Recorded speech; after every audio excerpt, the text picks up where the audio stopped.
Hello. How is everyone today? Are you good? Are you wonderful? Are you... Hello, warrior cats. Hello, fellow warrior cats. Are you very... How's the fresh kill today? You finished Ultra Kill. Bad? Is it bad because you finished it or bad because the game's bad? This is the longest relationship of my life. 17 months. Holy moly. How much is 17 months? Almost 2 years. But for some reason it feels longer than 2 years. You need more! Is there more Ultra Kill or is that the only Ultra Kill? I don't actually know anything about the Ultra Kill. A bit less than a year and a half. I know I'm gonna be lurking because I'm leaving soon, but I hope you have an... Thank you, Energy! Hope you have an amazing time wherever you're heading off to. How's Kermie? Kermie's wonderful. My roommate wants you guys to know that,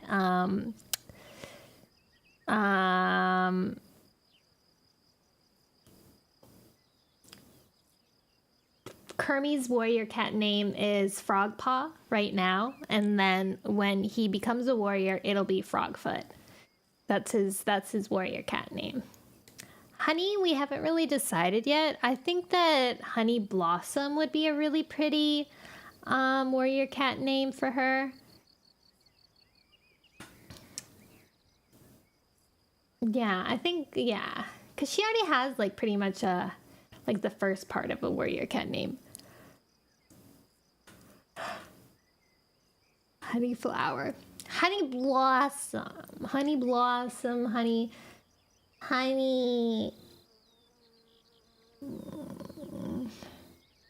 Honey Flower. Honey... Yeah.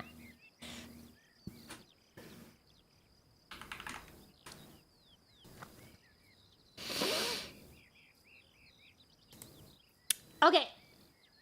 Today, we're gonna finish the book. I don't know why, but I'm like a little stuffy today. My nose is a little... I think I'm gonna personally blame Kermie because he has a stuffy nose and we have to take him to the vet eventually to like get it checked out because we thought it would clear up by now, but it hasn't. Honey, you did on my Twitter for the first time. Wow, what the... What's a URI? An upper respiratory infection? Oh, I sussed that out. Yeah, I don't know what it is. Time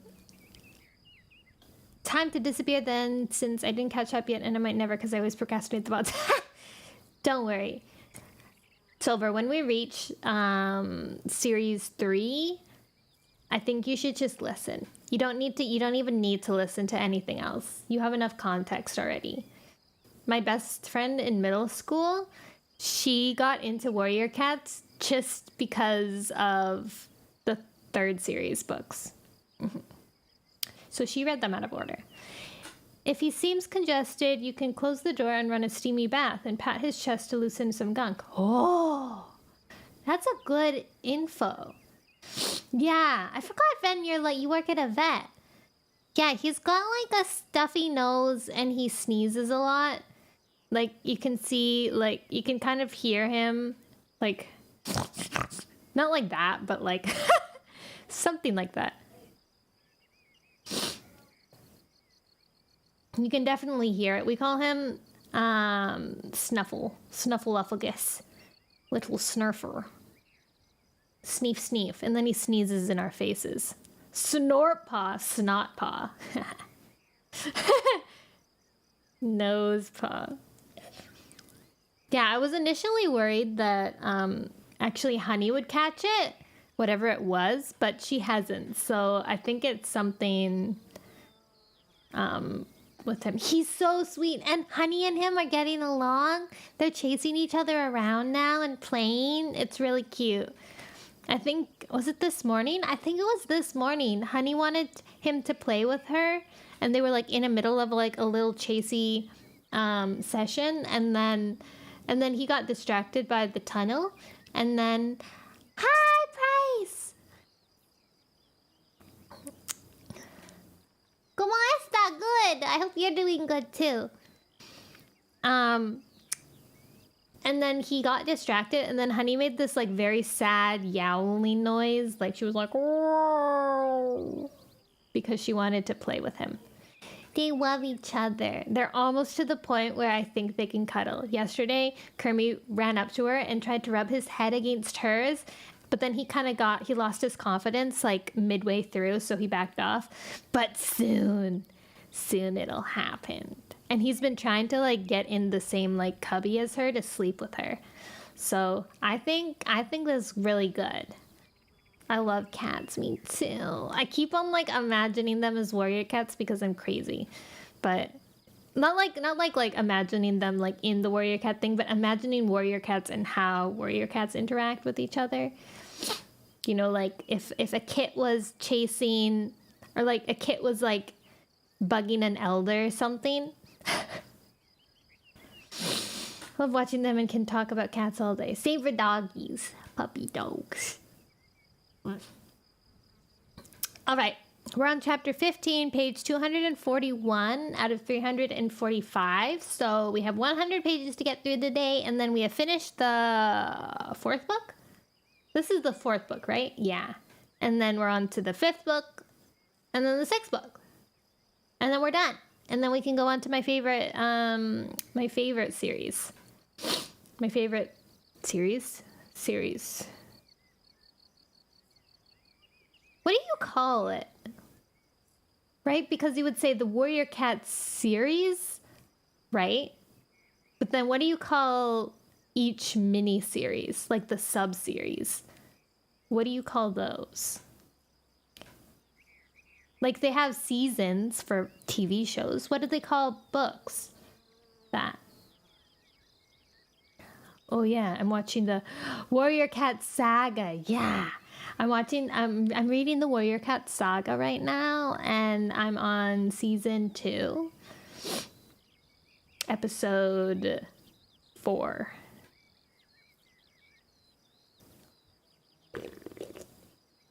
Mm-hmm.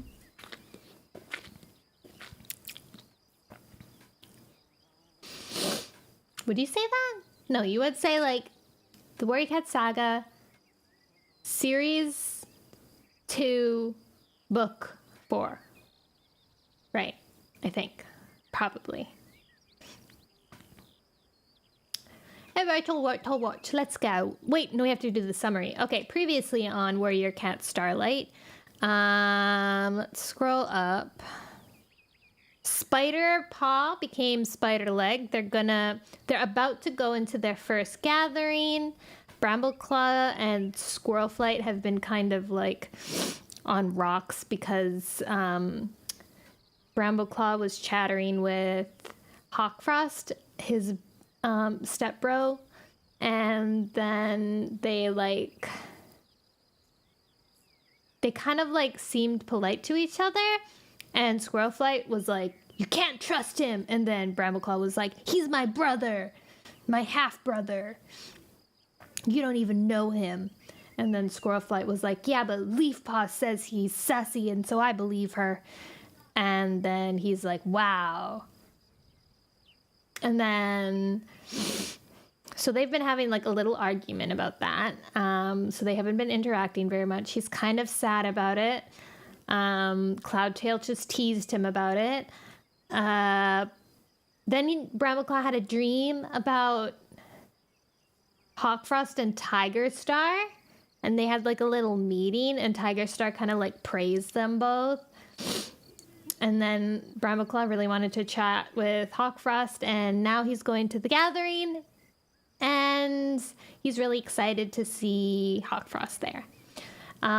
What else happened? On Leafpaw's POV, what even happened? Oh! So Leafpaw went to WindClan and helped out with a sick cat, and then she was, what was it? She's been interacting with Crowfeather a few times. Crowfeather had to walk her home, but they didn't really talk, but the tensions was really weird. Leafpaw's kind of sad because I think she wants to be friends with him because, or she wants to at least understand how Squirrelflight is friends with him or cares so deeply for him. So she's like, well, if you're my sister's friend, I want to at least be on good terms with you. This is in her head. She didn't say this out loud. But Crowfeather's like, ThunderClan, you know? And there was some disputes with, I think Brambleclaw is kind of having some issues about not being in charge because he's so used to being in charge when they were on the journey and like basically being the final word. But now Firestar is here and Firestar is the final word and not Brambleclaw, and he's having a little rough time dealing with that.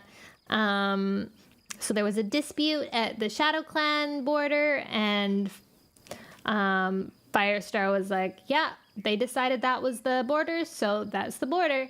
And then Brambleclaw was like, why you just, like in his head, he's like, you're just giving away territory. But then Wind Clan, because of Leafpaw's nice gift of healing them, gave them a little bit of their territory that they weren't, like they could have had, but they gave it to ThunderClan instead.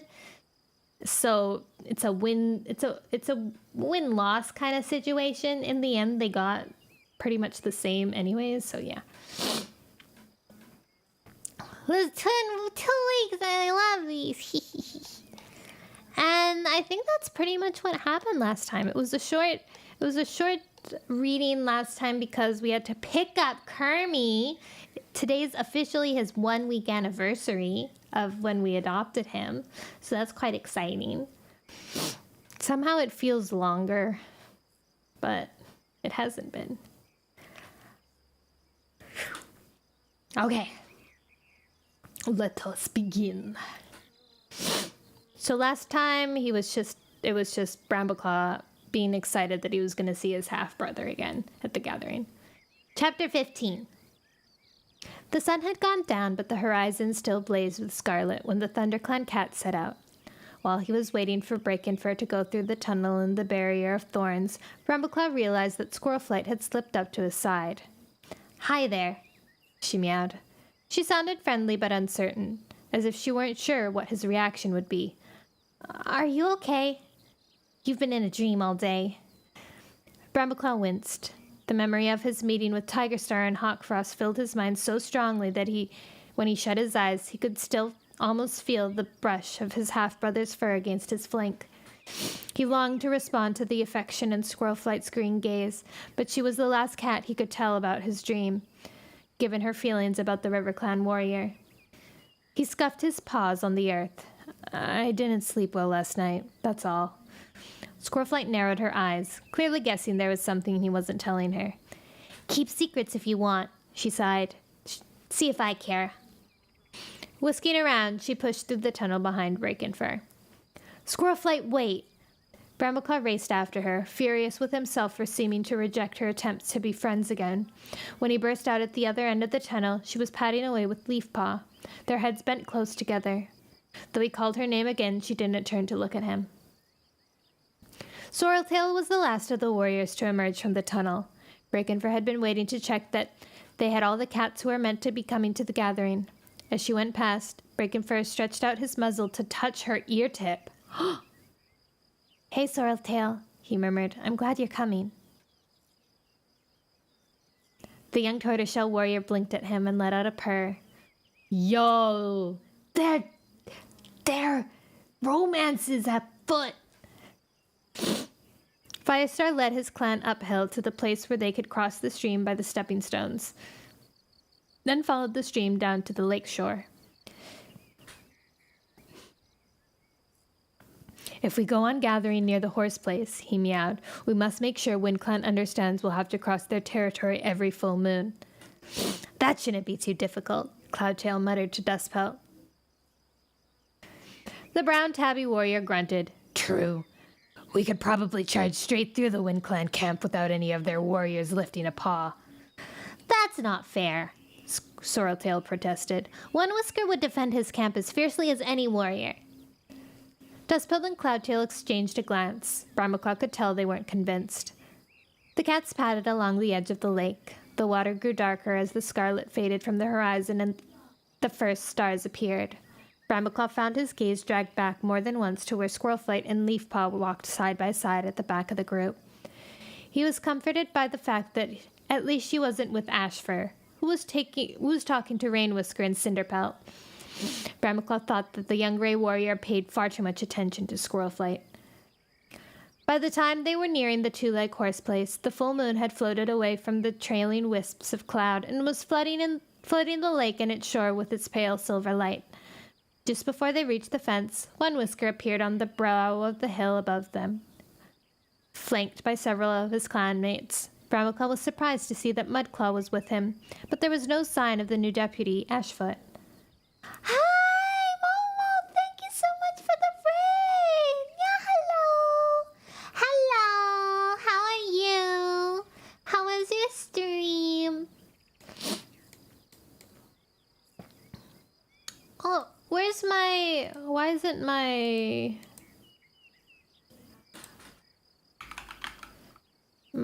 bot telling me what you were up to? Very suspicious. Oh, I hadn't have it open. Shout out. VTuber Momoka Sakurai. It's you! Hello, Carnival and Carnival's chat. May I stay for a bit? You may. My name's Nono, by the way. It's a pleasure to meet ya. It's nice to meet you too. Thank you so much for the raid. My name is Nono Noel. I'm a nostalgic streamer. I play all sorts of games, a variety of them. I like to play nostalgic games mostly, though. Things that meant a lot to people that I could like experience for the first time. Today I'm reading Warrior Cats, which is another nostalgic thing. I read Warrior Cats every Wednesday. We are currently on this second series, book 4, and we're gonna finish the book today. So it's a chill stream. We don't really chat in these streams, just between chapters or if there's some kind of gossip going around in the books, you know. Persona 5, nice. That sounds fun. Very, very fun, very fun. I've never played any of the Persona games, but I think eventually I'll have to, you know? It's just one of those things. Maybe I'm waiting for it to be old enough that it is a nostalgic game to play. You loved Read Warriors growing up? Oh my gosh, it's perfect! You love Warrior Cat Wednesdays then! Yeah! I had to read when I saw you were reading it. Oh, so fun! How far did you get into this series? I read up until I think the first book of the 4th series, and then I stopped because I couldn't let go of Japheth Pop Kit.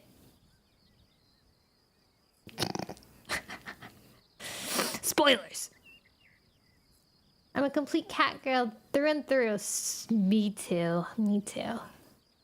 It's in my blood, you know? After you get too into the warrior cats, there's like horse girls and then there's warrior cat girls, you know?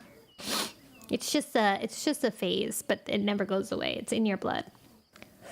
I actually work with an old lady horse girl.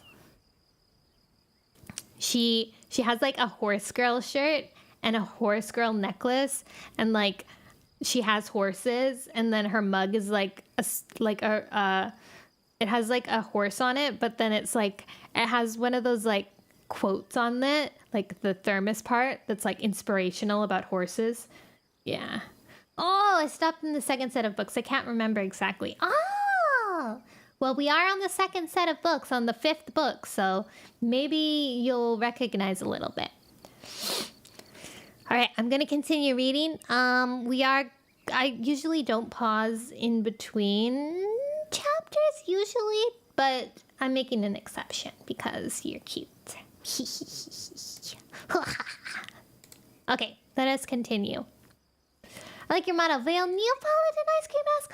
Thank you. Oh my god. Okay, I'm getting distracted. But I did buy some Neapolitan ice cream the other day, and it's so good. I felt like I was fulfilling some sort of destiny by eating it. It was so yummy. Okay. We're continuing.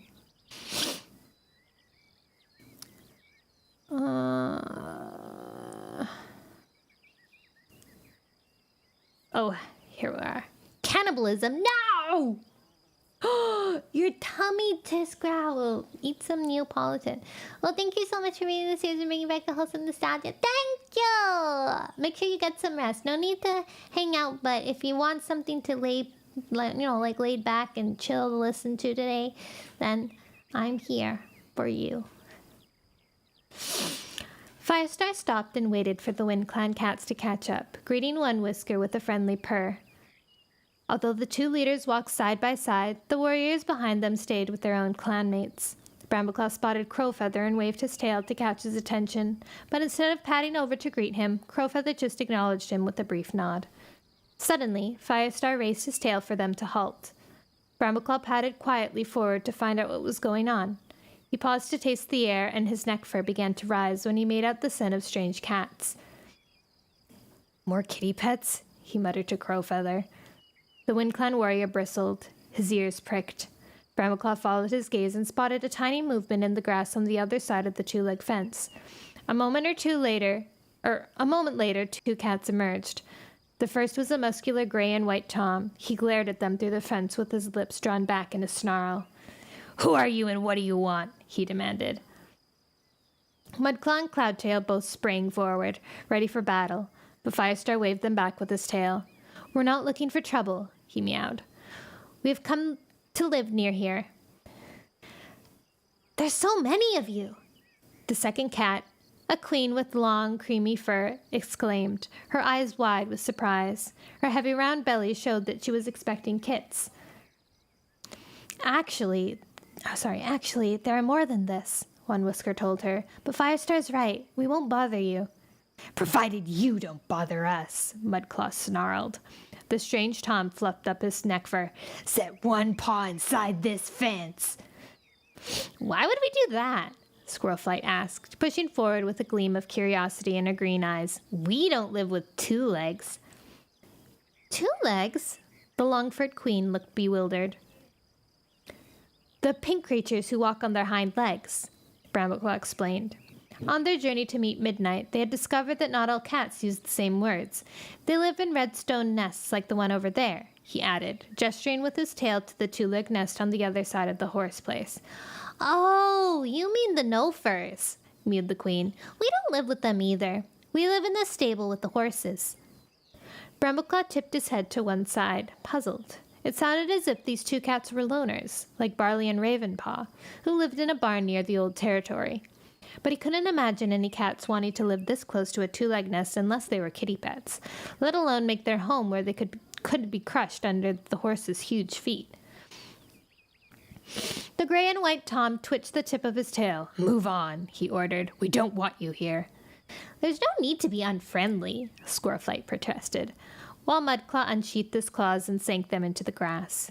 Brambleclaw flexed his shoulders and sank his weight onto his haunches. If the strange Tom insisted on being this aggressive, there would be a fight. The small white Wind Clan queen flicked her tail to bar Mudclaw's weight. "Calm down," she mewed. "Can't you scent the kits? He's only defending his nursery." Brambleclaw drew a long breath over his scent glands. Whitetail was right.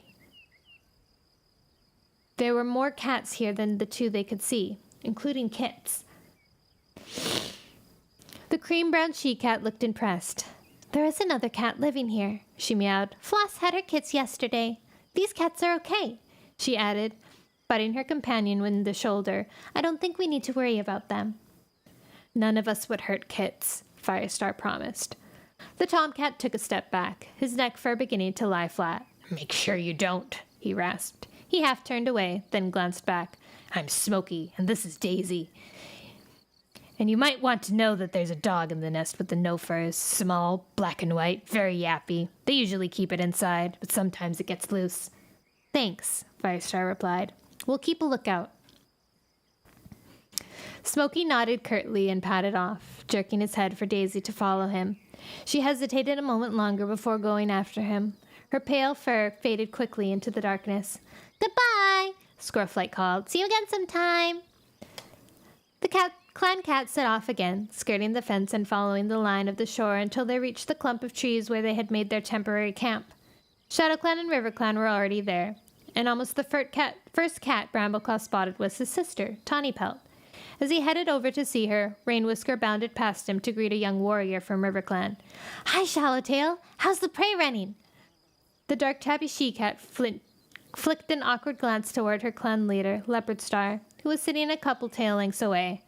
Fine, she murmured. Rainwhisker bent down to lick her ears in greeting, then jerked his head back. Embarrassed, he licked his own paw instead and swiped it over his face. Sorry, he muttered. I keep forgetting things are different now. Tawny Pelt came up, but after that abrupt reminder of clan differences, Brambleclaw stayed a tail length away from her and formally dipped his head. It's good to see you, he meowed. And you, Mousebrain. Tawny Pelt stepped forward to press her muzzle against Brambleclaw's. This is ridiculous. We've been through far too much together to forget about the past. Sharing memories and liking each other because of it doesn't make us traitors to our clan. Brambleclaw blinked. She was right, but he knew that other cats didn't feel the same. A little ways off, a group of ShadowClan cats were glaring at them, including Rowanclaw, the one who had attacked him when he accidentally crossed the other clan's scent markings. As Brambleclaw met his furious gaze, Rowanclaw turned to make a sneering remark to one of his clanmates. Brambleclaw was too far away to hear, but he could guess it was a long way from being a compliment. He headed for the tree stump, wanting to find a good place to listen to the leaders. He had gone only a few paw steps when Hawkfrost appeared. The broad-shouldered tabby warrior looked expectantly at Brambleclaw, as if he were waiting for him to speak first. Hi, Brambleclaw meowed. Moonlight dappled Hawkfrost's pelt, reminding Brambleclaw sharply of his dream. How are you settling in? Hawkfrost dipped his head. Fine, thank you. His voice was cool, and Brambleclaw backed away, feeling his pelt prickle. Did Hawkfrost think he was being disloyal to ThunderClan by talking to him? Sorry, he muttered. I just thought... Hawkfrost tilted his head with a knowing look in his ice blue eyes. Don't worry, I'm not one of the cats who thinks cats from different clans shouldn't have anything to do with one another. I saw what happened with Tawny Pelt. He meowed sympathetically. It's tough to have loyalties divided. We all have friends in other clans now, and yet we have to act as if being rivals is the only thing that matters. Part of Brambleclaw wanted to yowl, Yes, that's how I feel. But he could sense curious gazes burning into him from all sides, so he just mewed quietly. It's hard to forget what we've been through. Hawkfrost twitched his tail. I was just saying the same thing to Mudclaw, actually. He's been telling me about the problems in WindClan. Brambleclaw stiffened. What problems? Don't you know? Hawkfrost's eyes glinted with surprise. The way One Whisker won't establish firm boundaries, for starters. According to Mudclaw, he gave a whole slice of territory to ThunderClan in return for some healing herbs. Brambleclaw narrowed his eyes. It looked like Mudclaw was using anything he could to suggest that One Whisker wasn't fit to be clan leader. Perhaps Tallstar made a mistake when he chose One Whisker to follow him. Hawkfrost went on. It won't be a pity for WindClan if their leader wasn't it would be a pity for WindClan if their leader wasn't strong enough. Not the best start for their new life. I'm sure One Whisker can be a great leader, Brambleclaw argued, pushing away the memory of Tallstar faltering over the ceremony with his last breath. There's no reason why WindClan wouldn't be as strong as any clan in their new home. It takes a strong leader to make a strong clan, meowed Hawkfrost. One Whisker hasn't received his name or his lives yet. Could that be a sign that he doesn't have StarClan's approval? His voice was level, mildly curious rather than hostile, and it was impossible for Brambleclaw to disagree. What if StarClan refused to recognize One Whisker as WindClan's leader? It was certainly true that they hadn't sent any signs to tell him how to receive his line knives. Mudclaw feels the same, Hawkfrost went on. He knows his clanmates need strong leadership now more than another time. Every cat knows it's hard to fix new boundaries when we've all been living so close together. But if we don't, how will the clans support themselves? What we decide now will affect every cat for many seasons to come. One clan could end up starving if one whisker doesn't claim enough territory. This new view of Mudclaw burst on Brambleclaw like a ray of sunlight penetrating the forest canopy. He had started to think that the former deputy cared only about his own ambitions, but Mudclaw had shown as much courage and determination as any cat on the journey. Would he really be a more effective leader than One Whisker? Mudclaw was a very good deputy, Brambleclaw began thoughtfully. Hawkfrost narrowed his eyes. Speaking of deputies, when's Firestar gonna make you his? Brambleclaw scuffed his forepaws among the dead leaves. They're more experienced warriors. Hawkfrost flicked his tail dismissively. Older warriors, he corrected, but more experienced? I think not. How many of them could have made your journey to the Sundrown place and then led us here? You're strong and skillful, and you uphold the warrior code. Why shouldn't you be deputy? Firestar has good reasons for not appointing a new deputy. Brambleclaw dodged. Are you talking about Greystripe? Hawkfrost blinked. Every cat knows Greystripe is dead. He'd go down fighting rather than let Two Legs turn him into a kitty pet. There's only one reason Firestar won't appoint you deputy, and you know it as well as I do. It's because of who your father was. Because of who our father was. Brambleclaw stared at Hawkfrost, and the sense that he was looking at his reflection swept over him once more. They had the same dark tabby pelt, the same powerful shoulders, the same intensity in their eyes, which differed only in color, ice blue and amber. Do you have the same problem in River Clan? He whispered. Hawkfrost shook his head. No, Tigerstar was never such an enemy to River Clan. Any trouble I have comes from not being clan-born. It used to bother me, but now I just look at Firestar. If a kitty cat pet can become clan leader, so can I. As he spoke, the flicker of a ginger pelt caught Brambleclaw's eyes as Squirrelflight hurled around the stump. Not looking where she was going, she nearly crashed into him and Hawkfrost, skidding to a halt just in time. Sorry, I was looking for... She broke off as her green gaze took in the cats in front of her. Oh, it's you, she mewed ungraciously to Hawkfrost. Greetings, Squirrelflight. The River Clan warrior dipped his head politely. Brambleclaw and I were just discussing Wind Clan. We're afraid there'll be trouble if One Whisker doesn't receive his 9 lives soon. Brambleclaw was relieved that Hawkfrost hadn't mentioned his speculations about the new deputy for ThunderClan, but his relief didn't last long. Squirrelflight was gazing at his half-brother with undisguised hostility, her neck fur beginning to bristle. What's that got to do with River Clan? She demanded. Hawkfrost's blue eyes widened, but he said nothing. Of course it matters to River Clan, Brambleclaw meowed to his clanmate. Strong leadership is important to every clan in the forest. Squirrelflight's only reply was a snort of disgust. Anything more she might have said was interrupted by Mistyfoot, bounding up to join her clanmate. Leopardstar wants you, Hawkfrost, she meowed. We have to discuss what we're going to report at the gathering. Our final decisions about the boundaries, Hawkfrost explained to Brambleclaw. Not just that, mewed Mistyfoot. Leopardstar wants to tell the other clans how you and Blackclaw drove off that badger. Hawkfrost shrugged. Any cat would have done the same, he meowed, but there was an edge of pride in his voice. The two cats padded away, leaving Brambleclaw staring after them in shock. Hawkfrost had mentioned the badger in his dream. There was no other way he could have known about it before now. That meant his dream was true, and on some mysterious level, all three of them had met together. A shiver ran through him, from ears to tail tip. He wanted to call Hawkfrost back, but a touch on his shoulder distracted him. Squirrelflight was still standing beside him, her eyes filled with a mixture of anger and dismay. Are you just trying to cause trouble? The ginger she-cat hissed. You took the side of that mangy furball instead of mine. It's not about taking sides, Brambleclaw meowed crossly. Hawkfrost seems like a good worry to me. You're the one who started to cause trouble. Only because every time I turn around I find you talking to him, Squirrelflight snapped. And why shouldn't I?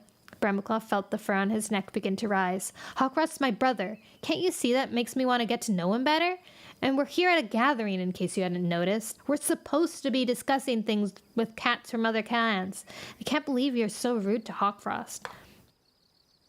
And I can't believe you would criticize One Whisker's leadership with him, Squirrelflight retorted. One Whisker has always been ThunderClan's friend. Are you saying Hawkfrost is our enemy? For a few heartbeats, Squirrelflight didn't reply. The anger in her eyes faded, to be replaced by the look of deep sadness. All right, I give up, she mewed. It's not going to work, is it, you and me? What do you mean? Brambleclaw stared at her in dismay. Why not? Because I can see exactly where I stand in your life. I'm not as important to you as other cats are, as Hawkfrost is. Brambleclaw opened his jaws to argue, but another voice interrupted him. Hey, Squirrelflight!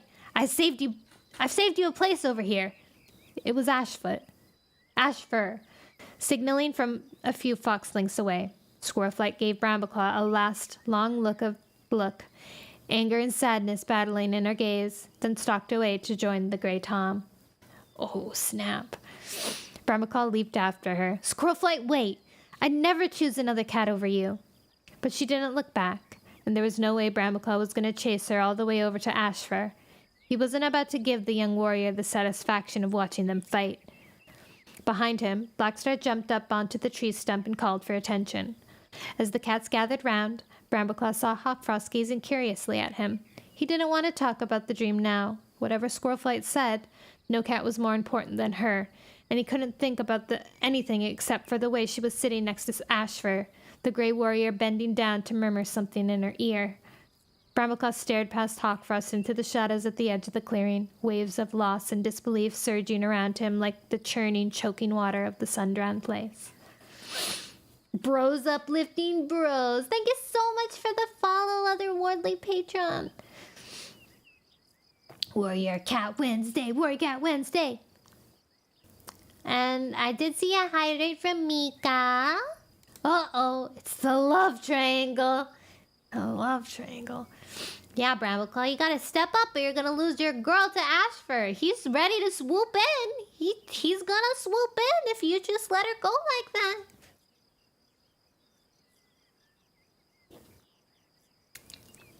Hawkfrost is giving Shadow the Hedgehog vibes. You're so right. Chapter 16. Leafpaw stood at the edge of the clearing and watched the four clans sniff back and forth. Oh, I do have the sniffles. My nose is a little snuffly today. I think I'm catching it from my cat. Sorry. Leafpaw stood at the edge of the clearing and watched the four clans slip back and forth, cautiously greeting old friends and looking for good places to sit. She wanted to ask Crowfeather how Morningflower was getting on, and if she had eaten the herbs Leafpaw had left for her. She knew he was here, because she had seen him with his clanmates when ThunderClan and WindClan met beside the horse place, but he had been padding along with his head down, as if he didn't want to talk to her or any other cat. Now he had vanished. He couldn't be more annoying if he tried, Leafpaw thought in frustration. Leafpaw, are you dreaming? A paw prodded at her in the side. Leafpaw jumped as she realized that Cinderpelt was calling to her. At the same moment, she spotted Crowfeather across the clearing. Sorry, Cinderpelt, she murmured. When the gathering's over, Cinderpelt meowed, the medicine cats are going to stay behind. Leafpaw pricked her ears. Has one of them had a sign about the new moonstone? I don't know. Maybe. Then she added more briskly, Come on, let's find somewhere to sit. The gathering will start shortly. Leafpaw glanced at Crowfeather, wondering if she'd have a chance to speak with him first. Cinderpelt's gaze followed hers. Take care where your affections fall, Leafpaw, she warned quietly. Take care where your affections fall, Leafpaw, she warned quietly. Remember, you are a medicine cat. I do remember, Leafpaw protested. You don't think I feel any affection for that bad-tempered furball, do you? Every time we see each other, he tries to make trouble. I just wanted to know if Barkface had given Morningflower the rest of the watermint, that's all. Cinderpelt looked at her with the faintest hint of disbelief in her pale blue eyes before leading the way over to the other cats. Leafpaw trailed behind, thinking furious thoughts about the WindClan warrior. Affection? She hated every last hair on his pelt! Cinderpelt settled down near the tree stump, hitching her injured leg underneath her. Leafpaw was about to sit down when she spotted Squirrelflight padding over to Ashfur. Tingling pulses of distress were coming off her. Leafpaw felt them as painfully as if they were her own. As Blackstar yowled for silence, Leafpaw darted over and sat down beside Squirrelflight. "What's the matter?" she whispered. "Have you fallen out with Brambleclaw again?" "Don't mention his name. It's over between us." Leafpaw stared at her. "Tell me what happened," she mewed. "I was talking to Hawkfrost. He actually stood up for him, a warrior from another clan. Why won't he listen to me when I tell him that Cat can't be trusted?" "Is that all?" "What do you mean, is that all?" Squirrelflight lashed her tail. "I've told him you know Hawkfrost is untrustworthy, but he won't take any notice. It all comes down to trust, and Brambleclaw obviously trusts Hawkfrost more than me. How can we be together if that's how he feels?" Leafpaw felt totally helpless. She was a medicine cat. What did she know about relationships like this? She could understand why Squirrelflight might feel hurt if Brambleclaw preferred spending time with Hawkfrost rather than her, but she was puzzled by the way Squirrelflight seemed so quick to reject Brambleclaw altogether. She pressed her muzzle comfortingly against her sister's. Don't forget they're half-brothers. It's natural for them to enjoy each other's company now and then. Squirrelflight's green eyes flashed in the moonlight.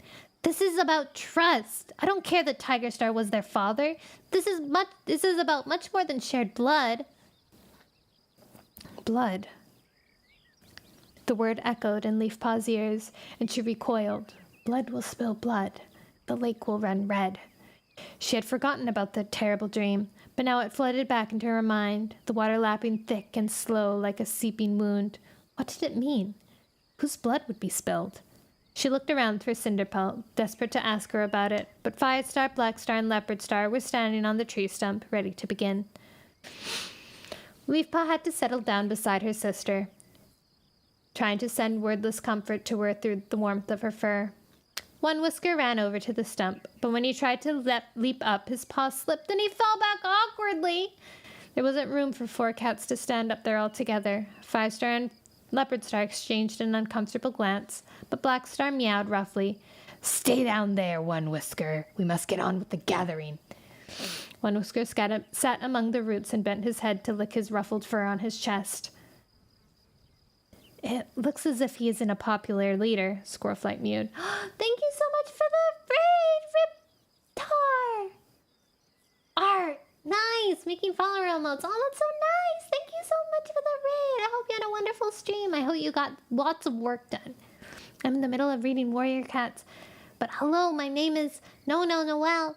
I'm a clown in a carnival. I like nostalgic things.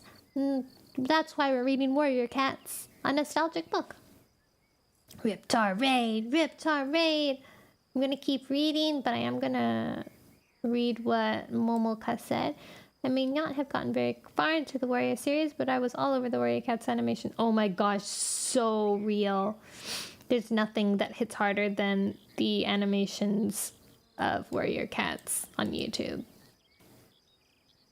Even if you don't know very much about what's going on, it's just so cool. People are so talented.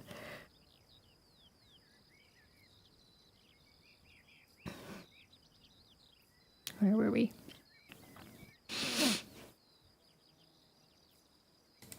Oh, sorry.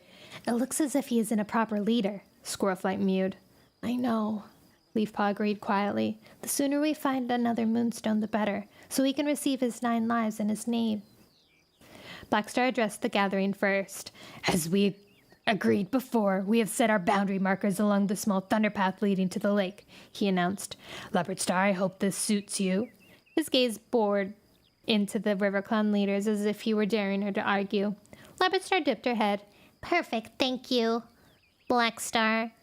Blackstar looked surprised, and for a moment Leafpaw couldn't understand why Leopardstar was being so cooperative. Squirrelflight had told her the small thunderpath wasn't all that far from RiverClan's camp. The new boundaries had been only roughly agreed upon at the previous meeting, and she thought Leopardstar might have tried to extend her territory. Then she realized that if the thunderpath were left as the boundary, the 2-leg half-bridge and the little nest Squirrelflight had described to her would be in the ShadowClan territory. If the 2-legs caused any trouble, it would be ShadowClan's problem. Our boundary with ThunderClan has been scent marked as well, the ShadowClan leader went on. We have claimed the territory as far as the stream that flows into the lake, and further up the lake as far as the dead tree on the other side of the stream. I think it would make more sense to make the stream the boundary all along the border, Firestar meowed calmly. It would make sense to ThunderClan, maybe, Blackstar retorted. But the stream curves sharply at the end of the clearing, veering deeply into our territory, and there are pine trees on both banks. Scent markers are scent marks, Firestar. If you don't like the way where we have sent them, you should have been quicker with your own. Thank you so much, Claire. Kaylee, Queen of the Hive. That's a cute name. Thank you so much for the follow and the lurk. Where are we with followers right now? I know we're so close to 1,000.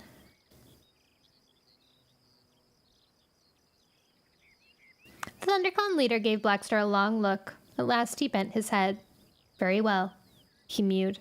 But ThunderClan has set scent markers on a line stretching from the dead tree to a tally holly and then to an abandoned fox den under a white rock. Set one paw step past that boundary and ThunderClan will have something to say. That sounds fair, Ashfur mewed. Firestar certainly knows the new territory.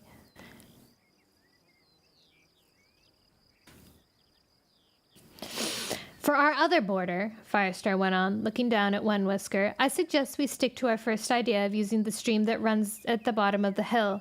That way, cats on both clans will have access to the water. Good idea, Leafpaw murmured. I don't understand why Firestar's worried about water. Scoreflight twitched her whiskers. With the lake right outside our dens, we're hardly going to go thirsty. I think you're missing the point, Leafpaw told her. If Firestar agrees to make the stream their boundary, it means WindClan gets back the stretch of woodland One Whisker gave to us. Scoreflight blinked. So this is Firestar's way of turning him down without making it look as if One Whisker were being too generous in the first place? Leafpaw nodded. Thanks, Firestar. One Whisker sounded relieved, although it was impossible to tell whether that was because he wanted to be able to hunt in the trees or because he knew this would satisfy his more restless warriors. That's fine by us, and we'll take the fence on the far side of the horse place as our other border. That leaves the rest of the territory for RiverClan, meowed Leopardstar. Except for where we are now, Firestar warned. This place should belong to no clan, so that we have somewhere to gather. The RiverClan leader's eyes narrowed. You're very eager to give part of my territory away, she rasped. For once, Blackstar supported Firestar. We have to gather somewhere. And there isn't anywhere else with enough room for all of us. This is obviously RiverClan territory, Leopardstar insisted. There are important herbs growing in these marshes.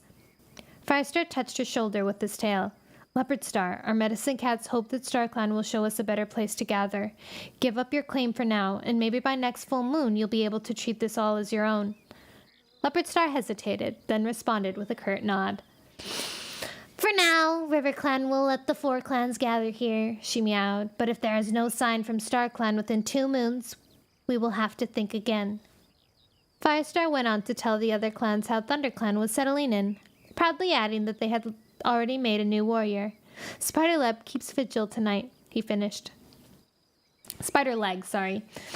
A shadow fell across the clearing. Leafpaw looked up to see a cloud had drifted over the moon, not thick enough to hide it completely, but enough to make the night seem dark and eerie. A cold, damp wind swept off the lake, ruffling the fur and rattling the branches overhead. Leafpaw noticed some of the other cats around her shift uneasily and glance over their shoulders. This isn't like 4 trees, Ashfur muttered. We felt safe there. StarClan is with us wherever we are, Leafpaw reminded him, but her words didn't seem to reassure him or the other cats. Thank you for the follow, Belle!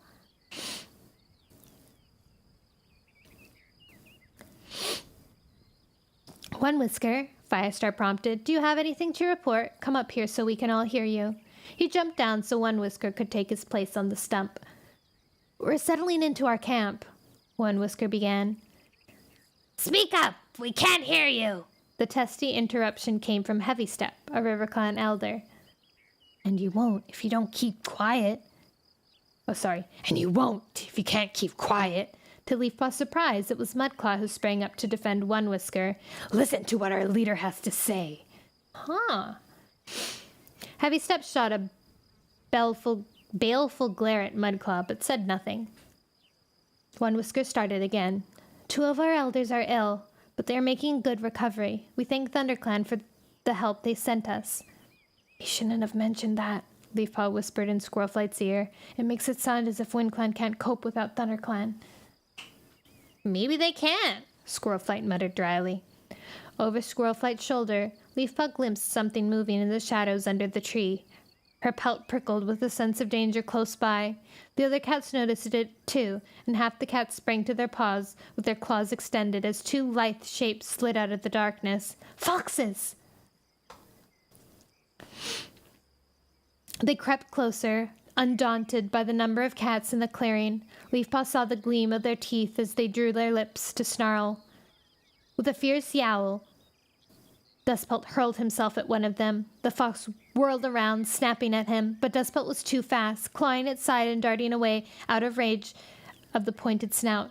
Rain Whisker, Hawkfrost, and Russet Fur raced over to join him, and behind them more cats padded forward in snarling, bristling line. Outmatched, the 2 foxes turned tail and fled, with Dustpelt and a few other hard on their paws. Leafpaw stared into the darkness, her heart pounding, until one by one the cats returned. To her relief, none of them were injured.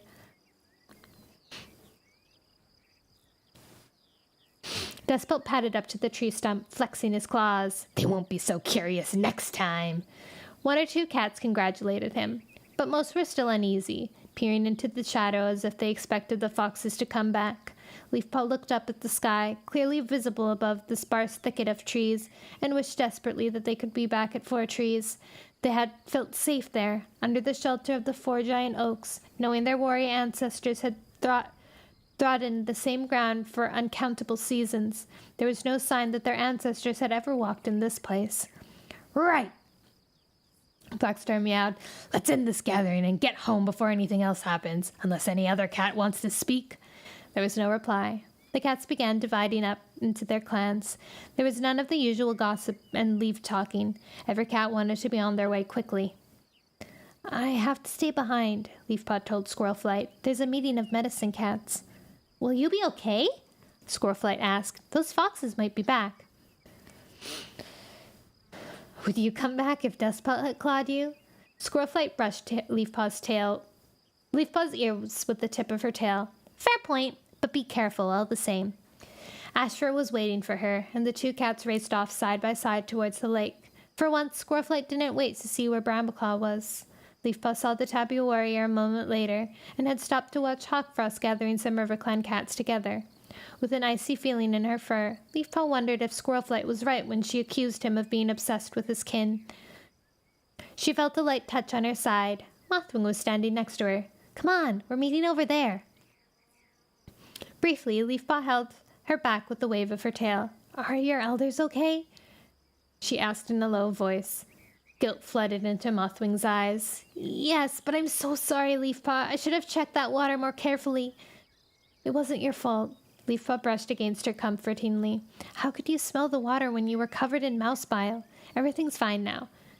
And it just meant we had to find new supplies of herbs more quickly than we might have done. That's a good thing.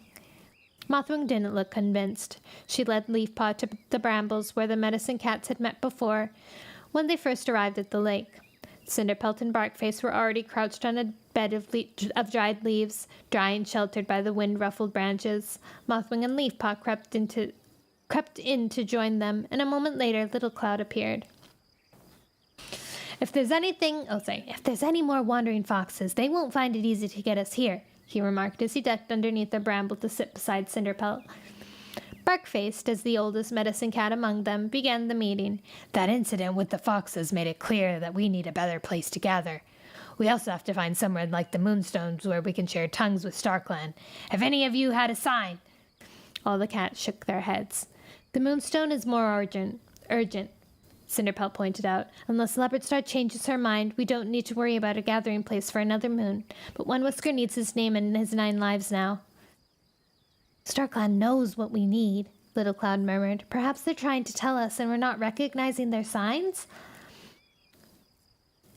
And perhaps hedgehogs will fly, Barkface retorted. Do you think we can know if StarClan had sent us a sign about something as important as this? Well, maybe there isn't a Moonstone's place around here, Mothwing meowed.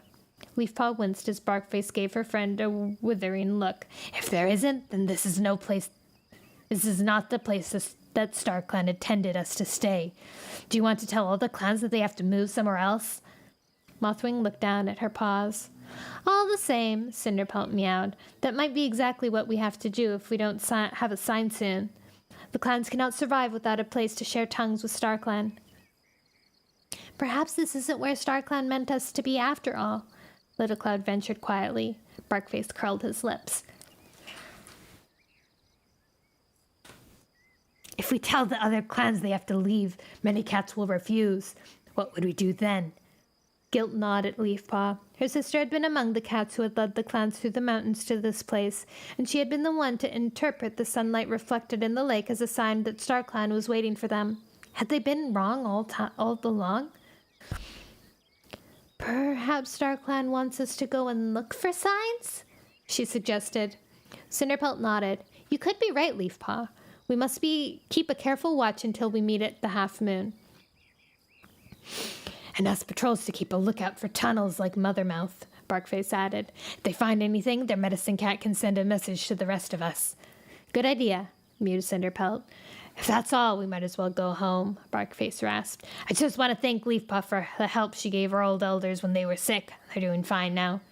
Leafpaw dipped her head. Were your elders sick? Little Cloud asked. A couple of ours were too. They must have picked up a bellyache while we were all together. Mothwing, have you had any trouble in RiverClan? Mothwing flashed a glance at Leafpaw. Yes? Well, don't give us the details. Oh, sorry. Well, don't give us the details, will you? Barkface growled. Are your elders okay or not? What did you treat them with? Juniper berries. And yes, they're fine. Thanks, Barkface. Barkface nodded and got up to leave. When the medicine cats wriggled out of the brambles, Mothwing flicked her tail to draw Leafpaw a little way from the others. Thanks for not telling them, Leafpaw, she mewed. That's okay. Leafpaw could imagine how Mousefur would react if she found out she had been ill because another cat had fed her tainted water. Mothman gave her a long look from troubled blue eyes. Leafpaw, we're friends, aren't we? Of course we are, Leafpaw answered in surprise. Mothwing hesitated, flexing her claws into the ground. At last she took a deep breath and mewed. What Cinderpelt said about watching for signs from StarClan. You do know I won't get any, don't you? What are you talking about? You're the RiverClan medicine cat. Who else is StarClan going to speak to? Stop pretending, Leafpaw. Mothwing's tail twitched impatiently. To me, StarClan, our warrior ancestors, these signs we're supposed to interpret. They're nothing but a bunch of stories to keep the clans happy. Leafpaw stared at her friend in horror. How could you be a medicine cat and not believe in StarClan? But you shared tongues with StarClan at the Moonstones when you were made a medicine cat, she stammered. Mothwing lifted her shoulders in a shrug. I had a dream. That's all. Don't look so shocked, she added. It's not the end of the world. I can heal my clan just as well as any medicine cat. I don't need StarClan to tell me which herb to use. Leafpaw opened her mouth to tell Mothwing about the signs she had received, and her precious encounters with Spotted Leaf, the former ThunderClan medicine cat, while she slept. Then she realized that Mothwing would dismiss those as dreams too. Come on, Leafpaw, Mothwing went on. You said just now that we have to go out and look for our own signs. Why would we need to do that if StarClan is sending them to us? Well, yes, but that's not the point. Looking for a sign isn't the same as making them up. Mothwing flicked her ears. Doesn't that sound all that different to me? Leafpaw felt the ground sway beneath her paws. Mothwing was questioning everything she had believed since she was a kid. But it's impossible to defend when everything she knew about StarClan, all the encounters she had had with them, were inside her own head. It's not the same, she insisted. That's what faith in StarClan means. To go on searching and believing, even when there aren't any signs. We won't know for certain that they are really there and watching over us until it's our time to go and walk with StarClan. Mothwing shook her head. I'm sorry, Leafpaw. It's not like that for me. Maybe it's because my mother was a rogue.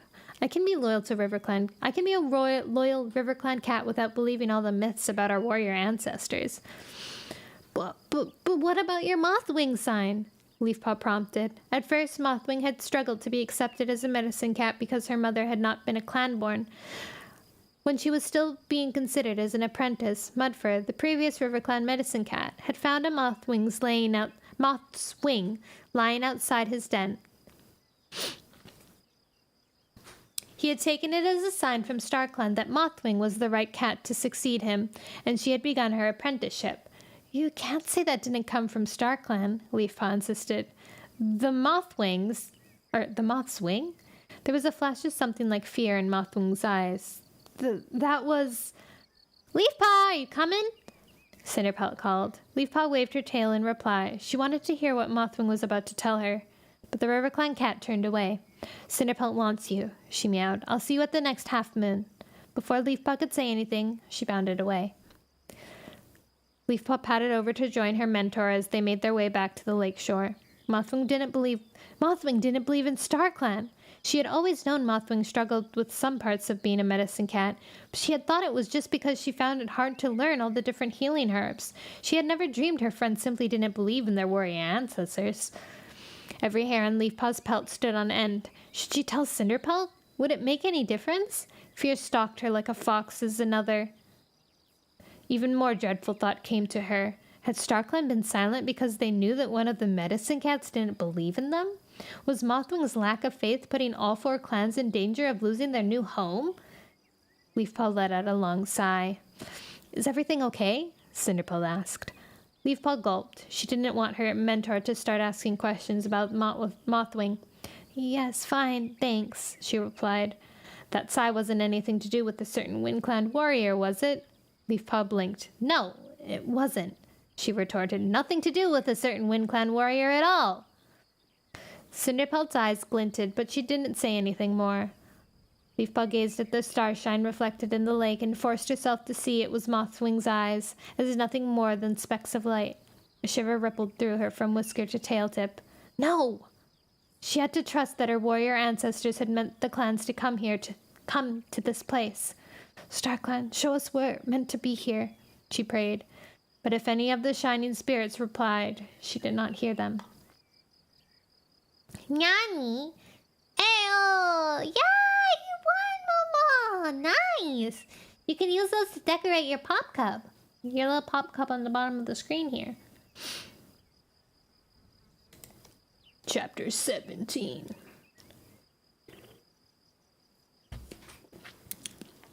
I know I shouldn't be drinking cola while I read because it makes me burp, but it's so yummy.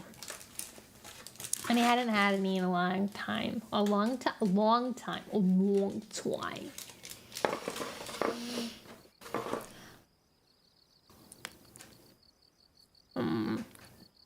I'm running low on like sugary treats to have at home. And I'm wondering what my next Christmas food purchase should be. Because I got gingerbread cookies. And those like chocolate covered cherries.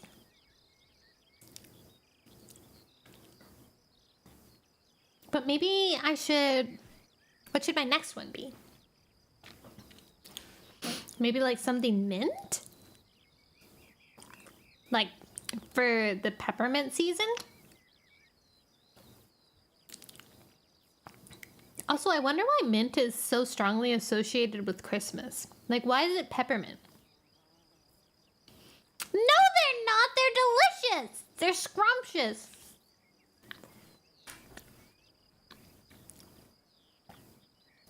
Peppermint bark.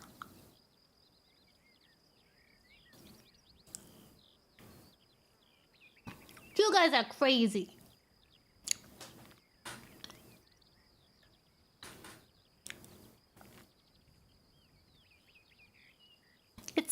Irwin Day today. Irwin? Steve Irwin Day. Did you know that? I only know that because there's a picture of him on my search bar on Windows.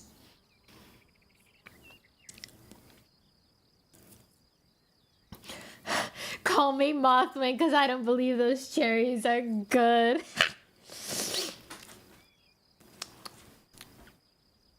The only thing about Mothwing I remembered before rereading this is something that happens in the 3rd season with one of the new cats. When he finds out about it, and he's like, what? Like, he just dismisses it so easy because he's so fun. I love him so much. I can't wait until you guys meet my favorite cat. He's just so funny. He's so sassy. So sassy.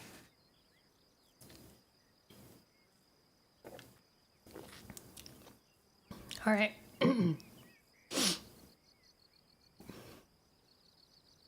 He really is. I love him so bad.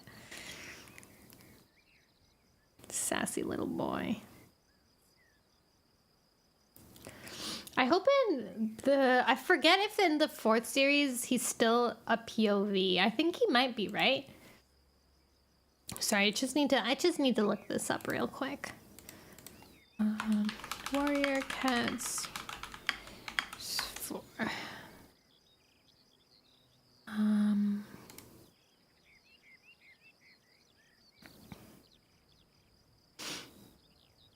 Omen of the Stars.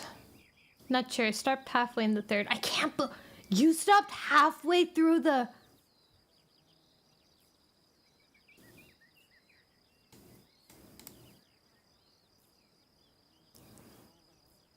After a death?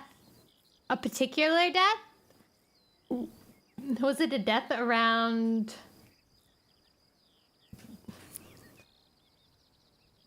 Whose death was it? Was it about fire? Not Firestar. Not Firestar! But about fire. Like, around fire.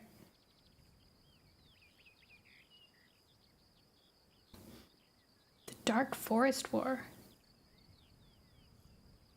Isn't that in the 4th series? I don't think the Dark Forest War existed in the 3rd series. Yeah.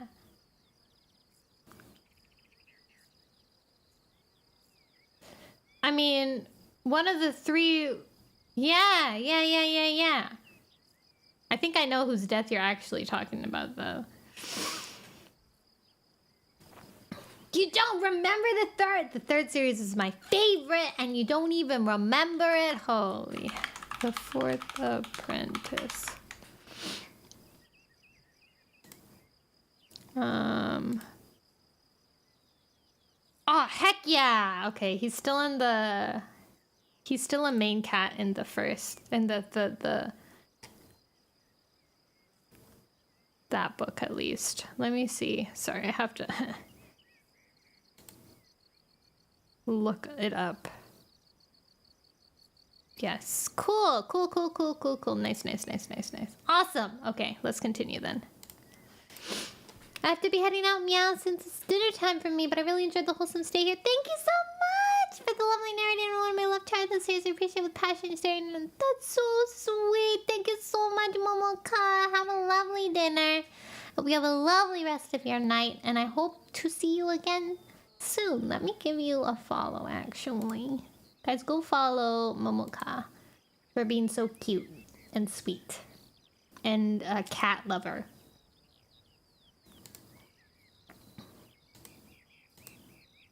How do I... Oh, gosh. I clicked on your name, but I don't know how to unclick it. Freebie. Oh, there it is. Bye-bye! All right. Chapter 17.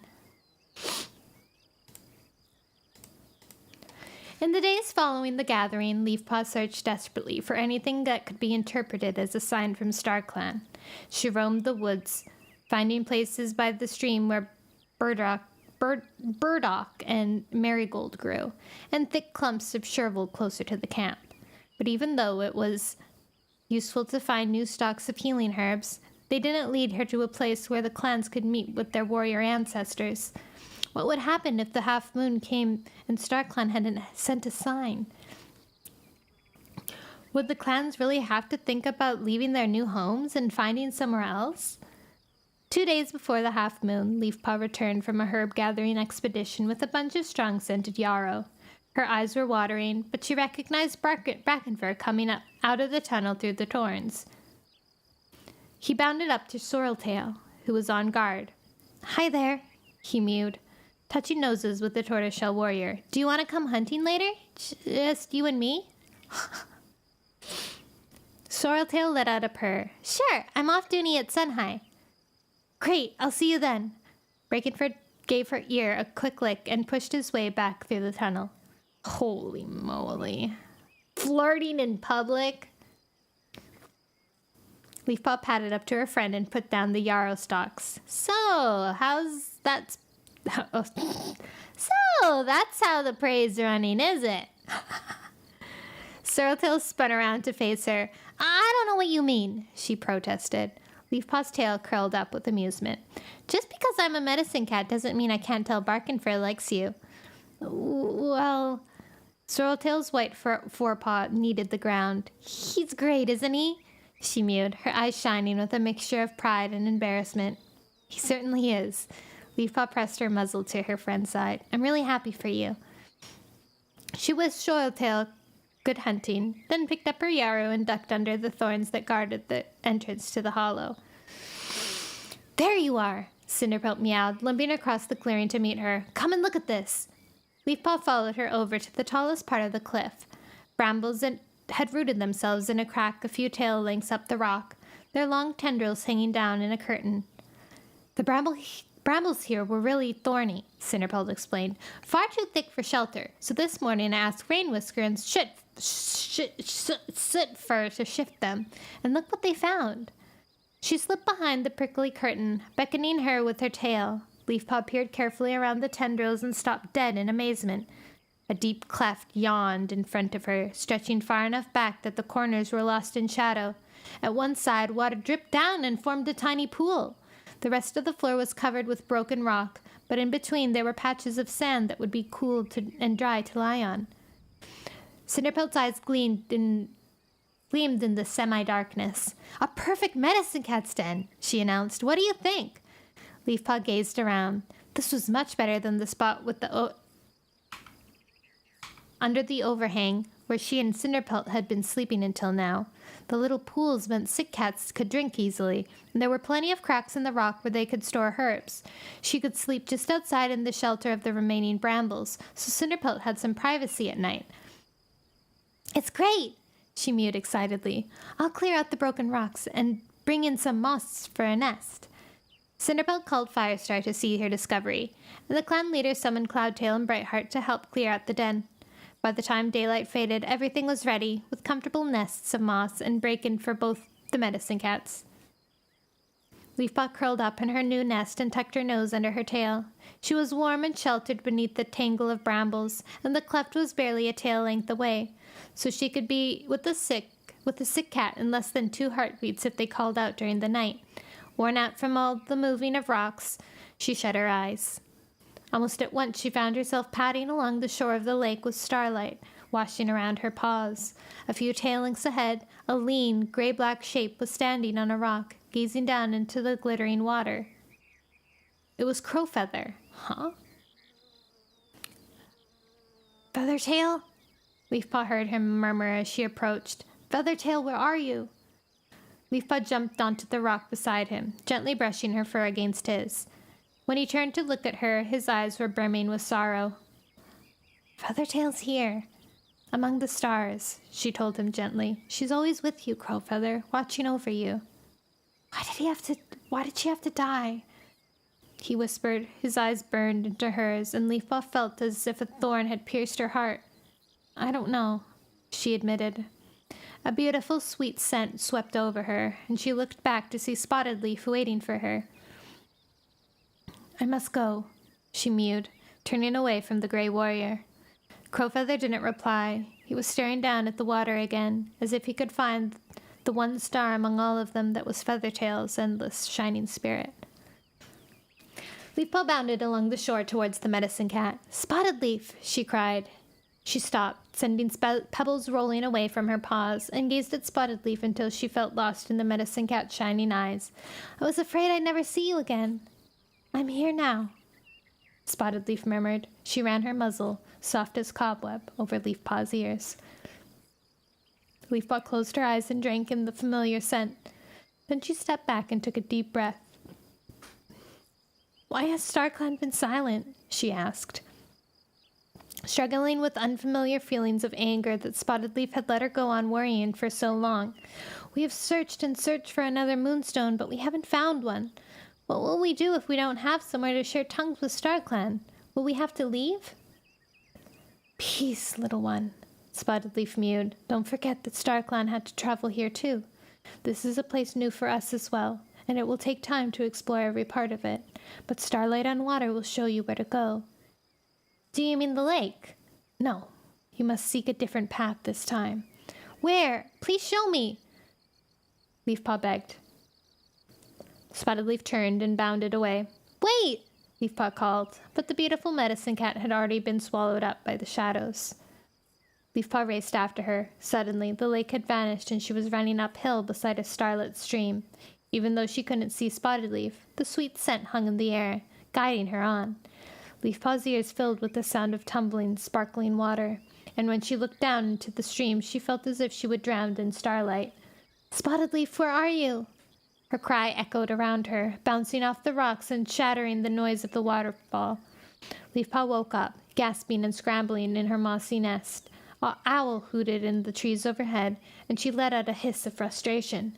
She had lost Spotted Leaf's trail and might never find out what the medicine cat had wanted to show her. Her heart pounded with the urge to keep running, to climb into the hills and find the sparkling stream. Peering into the cleft, she could just see the gray curve of Cinderpelt's back, her flank gently rising and falling as she slept.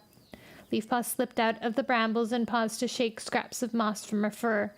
It had rained heavily earlier, and the walls of the hollow sparkled with raindrops, but now the clouds had cleared away.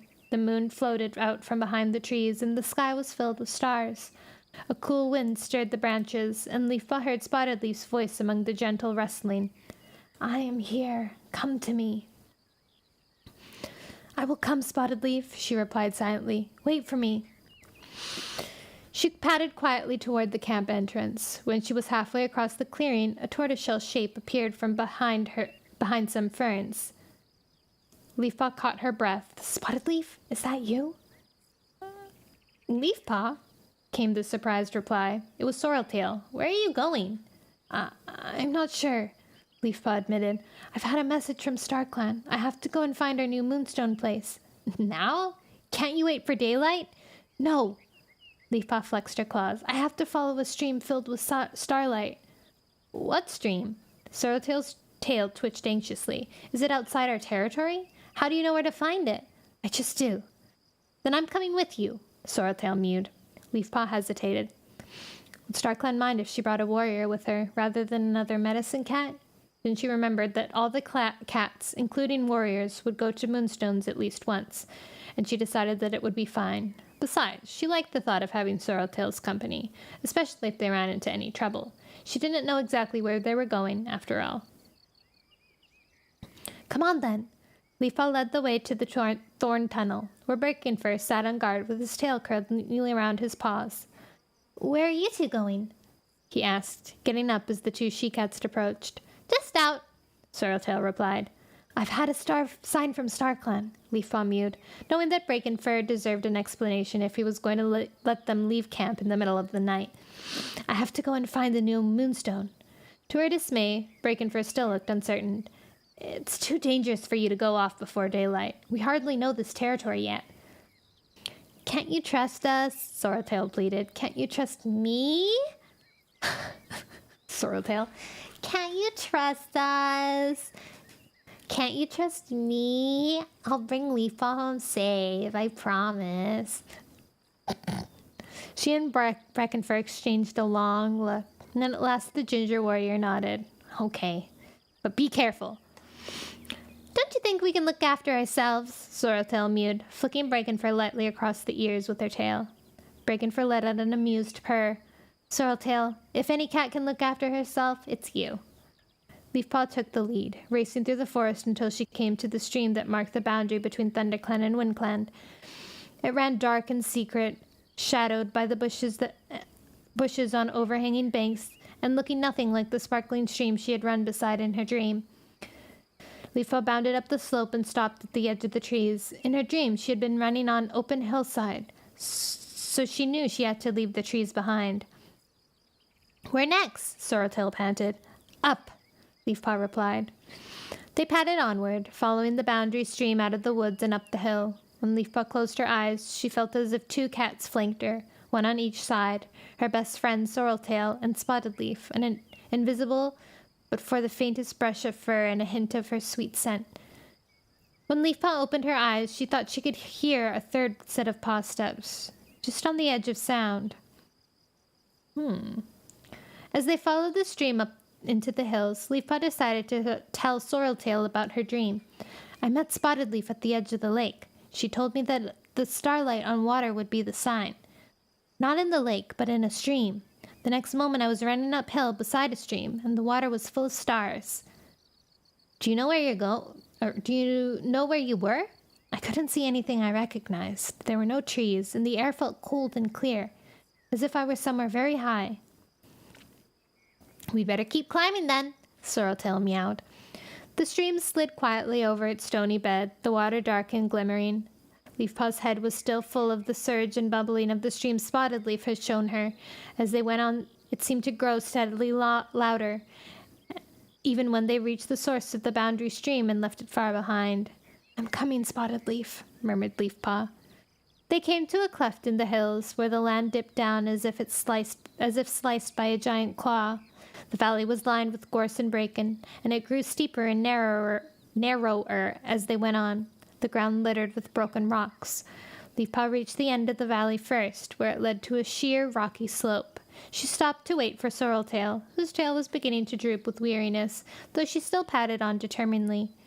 But Leafpaw felt as though she could run forever. The sound in her head roared and tumbled like the waterfall in the mountains where the tribe of rushing water lived. She had grown so used to hearing it echo in her mind that for several heartbeats she didn't realize she could hear it in the waking world too. Come on, she cried to Sorreltail. We're almost there. She launched herself upwards, scrambling and slipping on the damp rock. The peak above her was outlined by the first faint signs of dawn, but the stars still shone in the indigo sky. Wait for me, she begged the glittering warriors. Glancing back at Sorreltail, she called, Hurry, before the starshine fades! She turned on and froze. A cat was standing a few tail lengths above her, her ears pricked and her tail held high. Had one of the other medicine cats been guided to this place too? Then she realized it was Spotted Leaf, waiting patiently for her, trusting her to find this place even though she had lost her in the dream. When Leafpaw leaped up to join her, she saw that she stood on the bank of a stream pouring down a deep channel in the rock. Starlight glittered on the surface of the water as it spilled over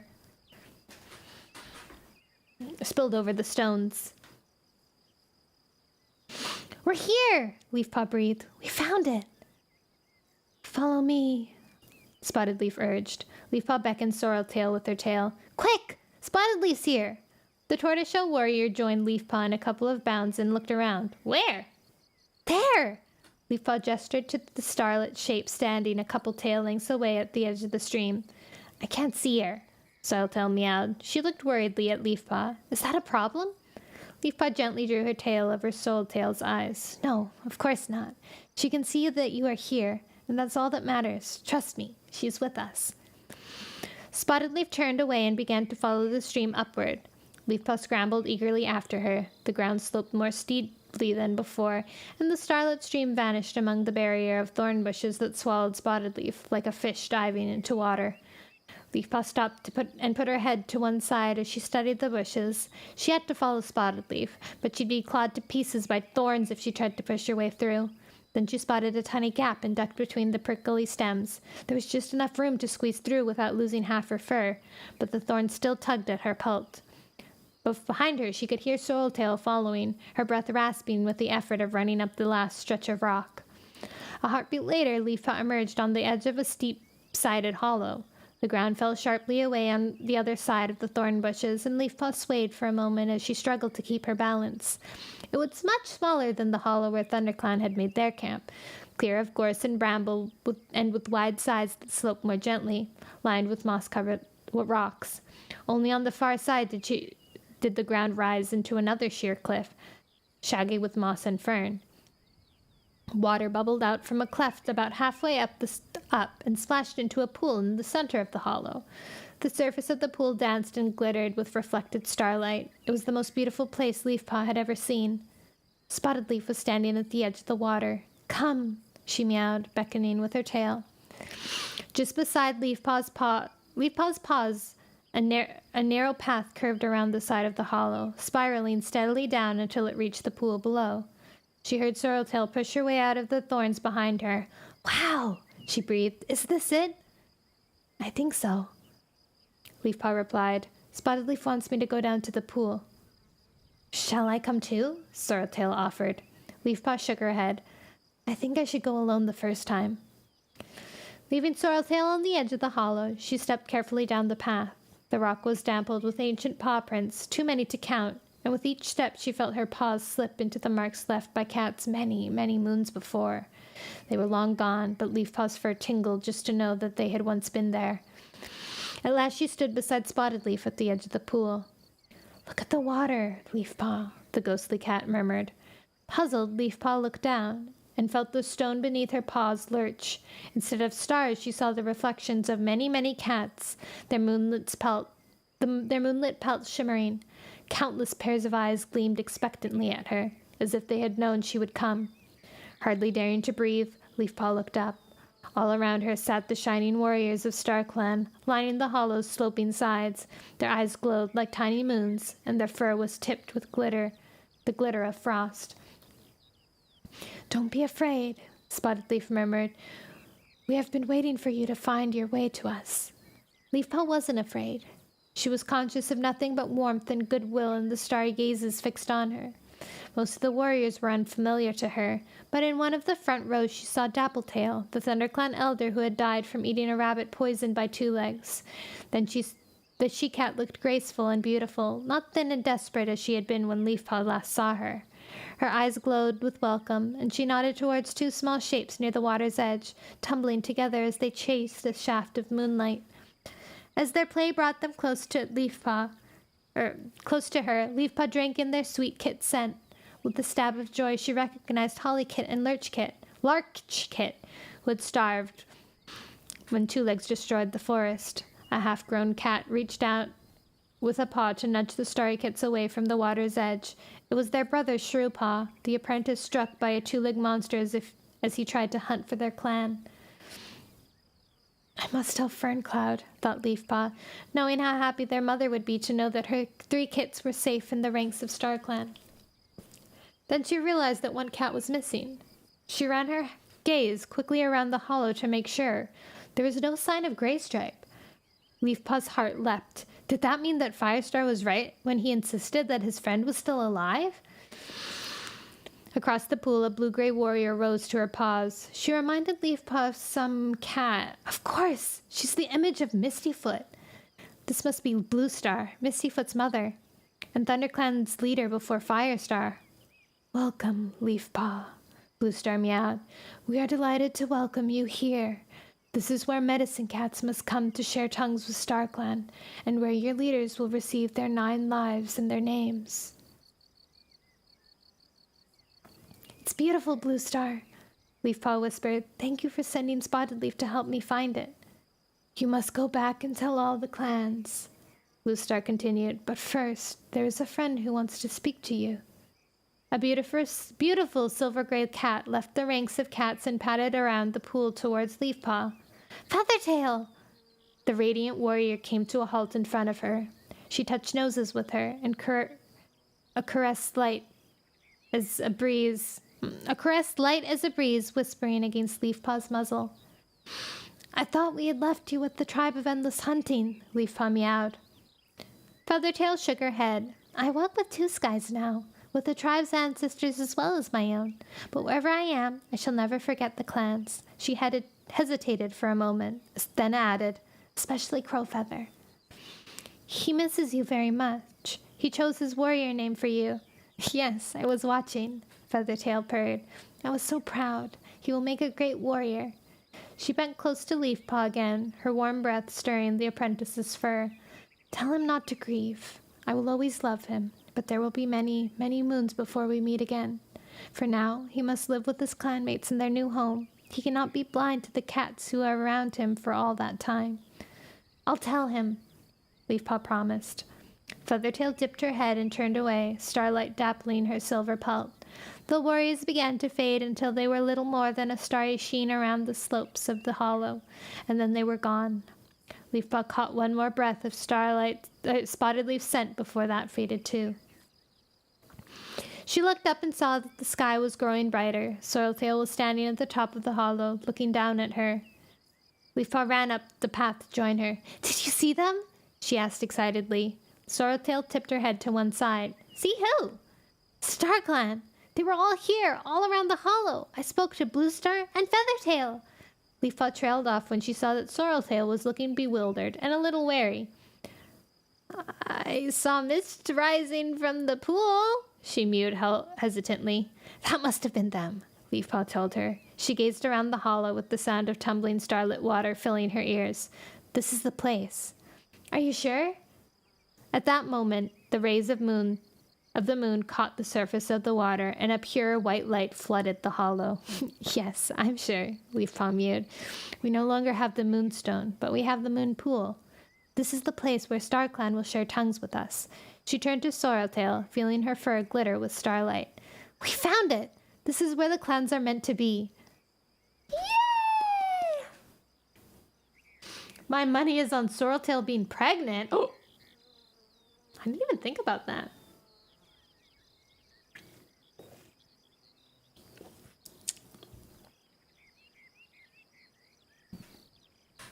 Chapter 18. Okay, I'm so mad that I have this dang... See this? Do you see this, guys? This floating page? What the heck? I don't even know how to get rid of it. I don't know where it came from. Where did he come from? Where did he go? Where did he come from? Cotton Eye Joe. Hey, Cotton Eye Joe. I've been married a long time ago.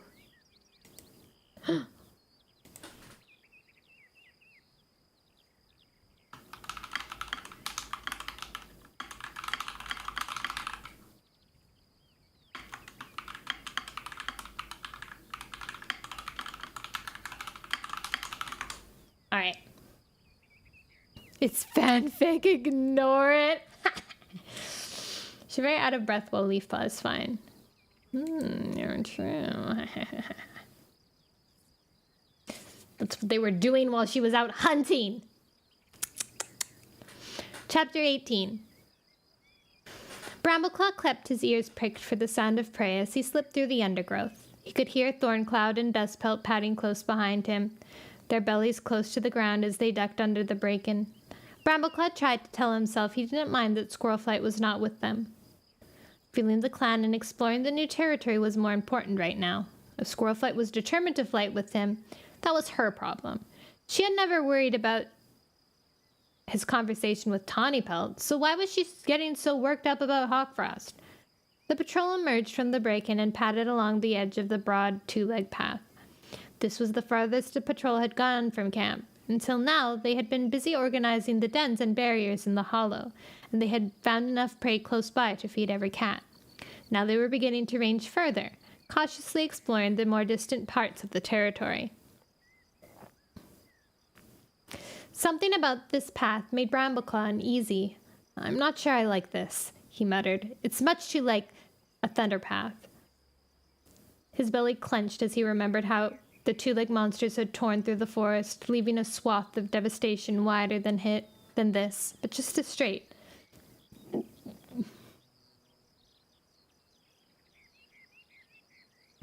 Thornclaw carefully tasted the air. I don't think he can be, he meowed after a moment. There's no scent of two legs or monsters. Brambleclaw drew in a long breath and realized that the golden brown warrior was right. There was no sign of two legs, not even a stale scent. But there was still something very familiar about the path. It might be an old thunder path, he guessed. Maybe the two legs let the grass grow over it. Why would they do that? Thornclaw wondered. Because they're mouse-brained, Dustpelt retorted sourly. All two legs are mouse-brained. He spotted a vole beneath the nearest bush and began to creep towards it. Watching him, Brambleclaw went on puzzling about the path. If two legs had cut rock from the stone hollow, perhaps they needed a thunder path to take it away. He twitched his ears. It wasn't important, as long as there was no two legs here now.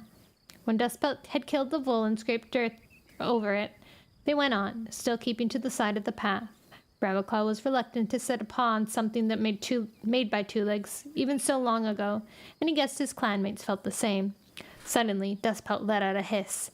Brambleclaw froze, his fur bristling as he followed the brown warrior's gaze through the trees. He could just make out the stone walls of a two-leg nest. There's still no scent. There's still no scent, Thornclaw mewed. He looked at Brambleclaw. What do you want to do? Parts of Brambleclaw wanted to turn and run back to the hollow as fast as he could. He thought of the nest they had discovered in ShadowClan's territory when they made the first patrol around the lake, and the two ferocious kitty pets they had disturbed. But the clan needed to know everything about their new territory. Let's take a look, he decided. Another, narrow path led to the nest from the path they were traveling along, but Brambleclaw took a more direct course through the trees, creeping up on the nest with his belly flattened to the ground. It was very different from the nests in Two Leg Place. There was a door made from flat wooden strips, but they were broken and rotten and hung crookedly from one side.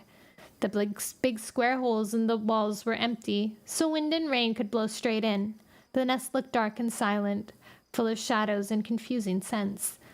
A shiver went through Brambleclaw, raising every hair on his pelt. He wanted to leave without going one paw step nearer, but he knew what Squirrel Flight would say. You never went inside! Are you a mouse or what? Wait here, he ordered his companions, and stalked up to the doorway. Thornclaw and Dustpelt did not obey his orders. No reason why they should, thought Brambleclaw, reminding himself that he wasn't deputy yet. They were hard on his paws as he climbed the steps and slipped into the two-leg nest. The weak shaft of light slanted through the door, revealed rough gray walls and floors made from splintered strips of wood, with weeds pushing up through the gaps. Straight ahead, a slope of jutting blocks led up to another level. There was no two-leg scent, just a powerful aroma of prey. The cracks in the stone walls and the spaces under the floorboards would make a good hiding place for mice and voles. Brambleclaw heard Thornclaw's paws thump on wood and glanced back to see his clanmate with a mouse dangling from his jaws. Well done, he whispered. Dustpelt looked impressed. This could be a useful place, he meowed, provided the two legs don't come back. Brambleclaw agreed. The prey was certainly plentiful and easy to catch, but he didn't like the feeling the place gave him.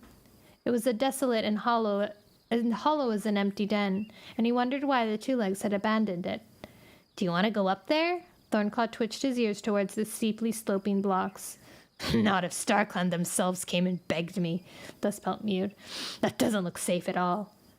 I'll take a quick look, Brambleclaw meowed, Squirrelflight's imagined scorn ringing in his ears.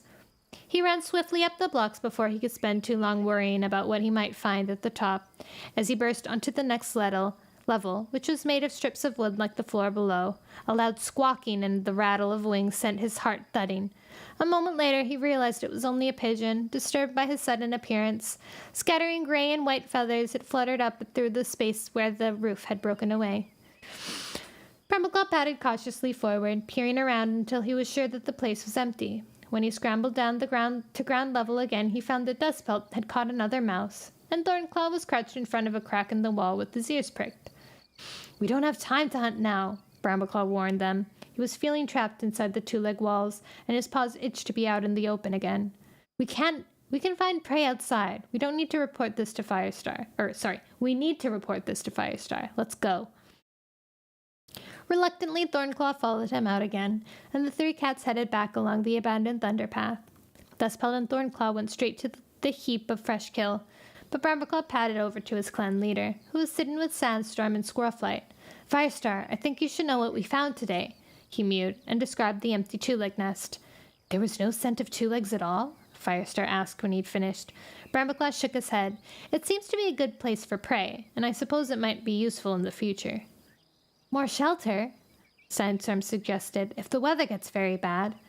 Or if there was another fire, she shivered, and Brambleclaw knew how she felt. He could just remember the flames that had swept through the old ThunderClan camp, devouring everything in their way. He wasn't sure that even the stone walls of the two-leg nest would protect them from that sort of forest fire. Perhaps. Well done, all of you, Firestar meowed. I'm going out again, Brambleclaw told him. We need more fresh kill. He felt it as if a lump of tough starling had lodged in his throat, but he managed to add, Squirrelflight, do you want to come with me? The ginger warrior gave him a long look, and for a moment Brambleclaw was sure she would say yes. Then she rose to her paws and flicked her tail. Sorry, I said I'd go hunting with Ashfur and Spiderleg. Okay. Brambleclaw swallowed his hurt, determined not to let her see how disappointed he was. Don't go out again just yet, Brambleclaw, Firestar meowed. You've been working your paws off ever since the gathering, and you need to rest. That's an older order, he added, as Brambleclaw opened his mouth to protest. The sun's hardly up, and you've already done one patrol. Go eat, and then take a nap until sun-high. Do you think I want one of my best warriors falling sick with exhaustion? Brambleclaw dipped his head and turned away. Thornclaw had been watching, and when Brambleclaw sat beside him with a vole he had taken from the fresh kill pile, he twitched his ears towards Squirrelflight. Had a quarrel, have you? He mewed, a gleam of amusement in his eyes. What did you do? StarClan knows, Brambleclaw grunted. He didn't want every cat in the clan taking an interest in his quarrel with Squirrelflight, and he certainly didn't want them to know why they had fallen out in the first place. He flicked his tail irritably. Why couldn't she see that he was totally loyal to his clan, and that he still cared for her as much as ever? Deep down, he was sure he knew the answer. The reason she doubted his loyalty was because every time she looked at him, she was thinking of another cat instead. Tigerstar. That's not true, dude. Brambleclaw woke with a start. The angle of the sunlight piercing the brambles of the warrior's den told him that it was nearly sun-high. He heard voices outside, and he sprang to his paws, his fur bristling, before he realized that they were raised in excitement, not fear or anger. Shaking moss from his pelt, he padded out into the open. Several cats were huddled together in the middle of the clearing. As Brambleclaw drew closer, he saw that they were clustered around Leafpaw and Sorreltail. The young she-cats looked exhausted, but very pleased with themselves. Leafpaw was speaking to Firestar, gesturing with her tail as if she were pointing out something. What's going on? Brambleclaw asked. Brightheart glanced around with a gleam of excitement in her good eye. Leafpaw and Sorreltail have found the moon pool. The moon pool? What's that? No cat answered, too eager to listen to what Leafpaw was saying, so Brambleclaw squeezed forward until he could hear her as well. We climbed up beside the Wind Clan boundary, into the hills, a long way beyond the edge of our territory, and then we found the stream, and the starlight was so bright, I knew it would show us the way. We followed until we came into a pool.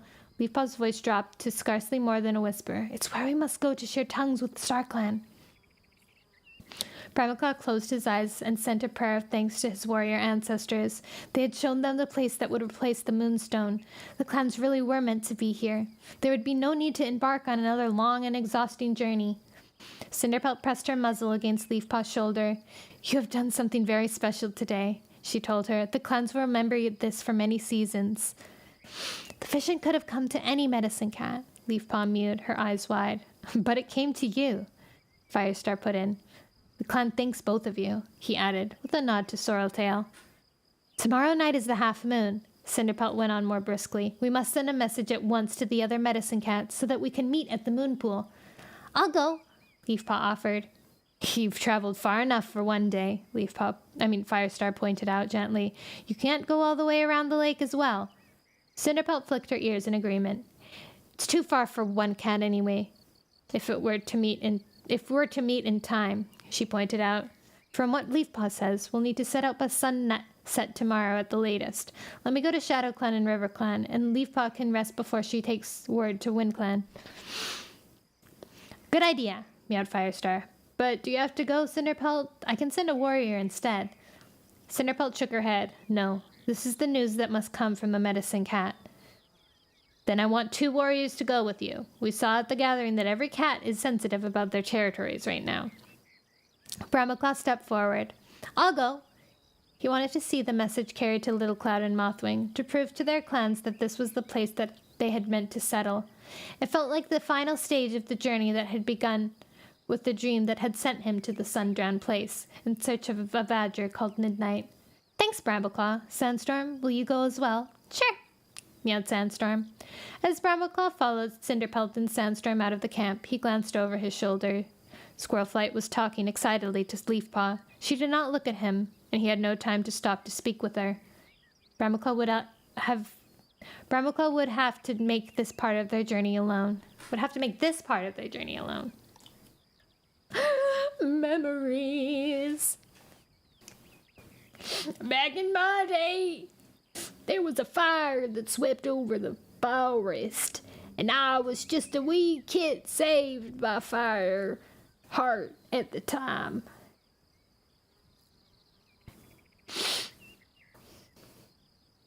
Chapter 19.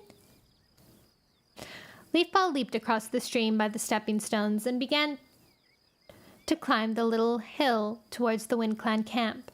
Firestar had offered her an escort, but she didn't think she needed one to visit WindClan. She thought of asking Sorreltail to go with her, but when she went to look for her friend, she was sharing tongues with Breakenfur, and Leafpaw hadn't wanted to disturb them. The wind ruffled the short moorland grass, bringing with it a strong scent of rabbits and flattening Leafpaw's fur against her sides. Even though she had slept for only a short time since coming back from the moon pool, the news she carried sent energy surging through her like the water of the starlit stream. She was nearly at the camp when she caught the scent of cats, and a patrol appeared from behind a gorse bush. It was Mudclaw and Webfoot with his apprentice, Weaselpaw. Leafpaw tensed. All the clans were extra sensitive about their boundaries at the moment, and she hoped the WindClan cats would give her a chance to explain her mission before chasing her out. What are you doing here? Mudclaw growled. This is our territory. I have a message for Barkface. Mudclaw hesitated, then jerked his head. Come on, then. He led her over to the top of the rise and down into the hollow. One Whisker was sitting under a bush at the near the center of the camp, sharing a tough-looking rabbit with Ashfoot. Leafpaw glanced around, looking for Crowfeather. Barkface wasn't the only cat getting an important message from StarClan. One Whisker, we have a visitor, Mudclaw announced. The WindClan leader stood up, swiping his tongue around his jaws. What can we do for you, Leafpaw? I need to speak with Barkface, she mewed.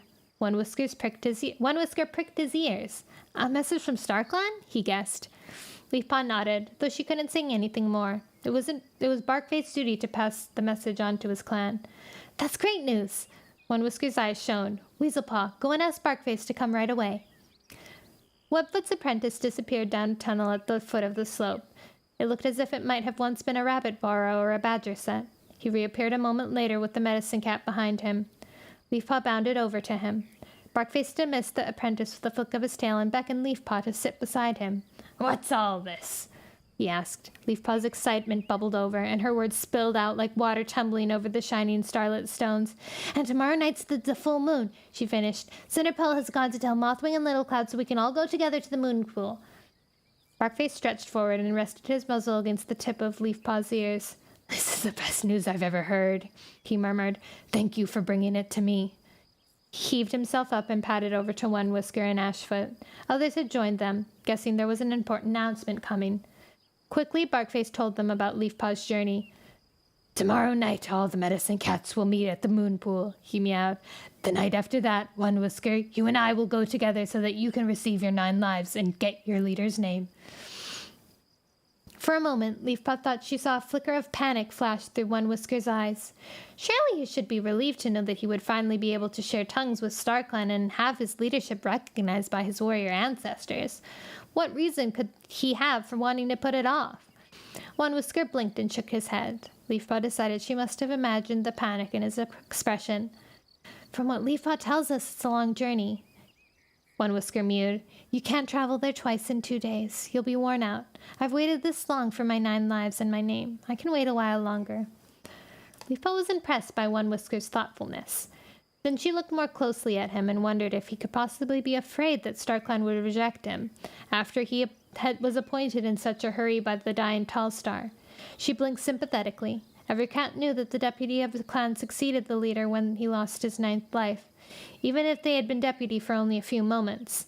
That was part of the warrior code, and whatever else had changed on their long journey from the forest, the warrior code would always remain at the heart of every clan. Barkface seemed content to leave some time between his visits to the moon pool, because he didn't try to change One Whisker's mind.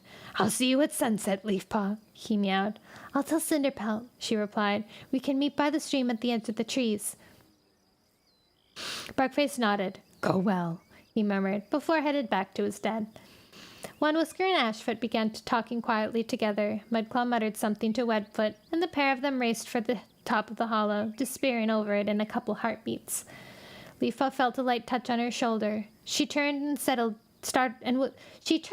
startled to see Crowfeather gazing intensely at her in her eyes.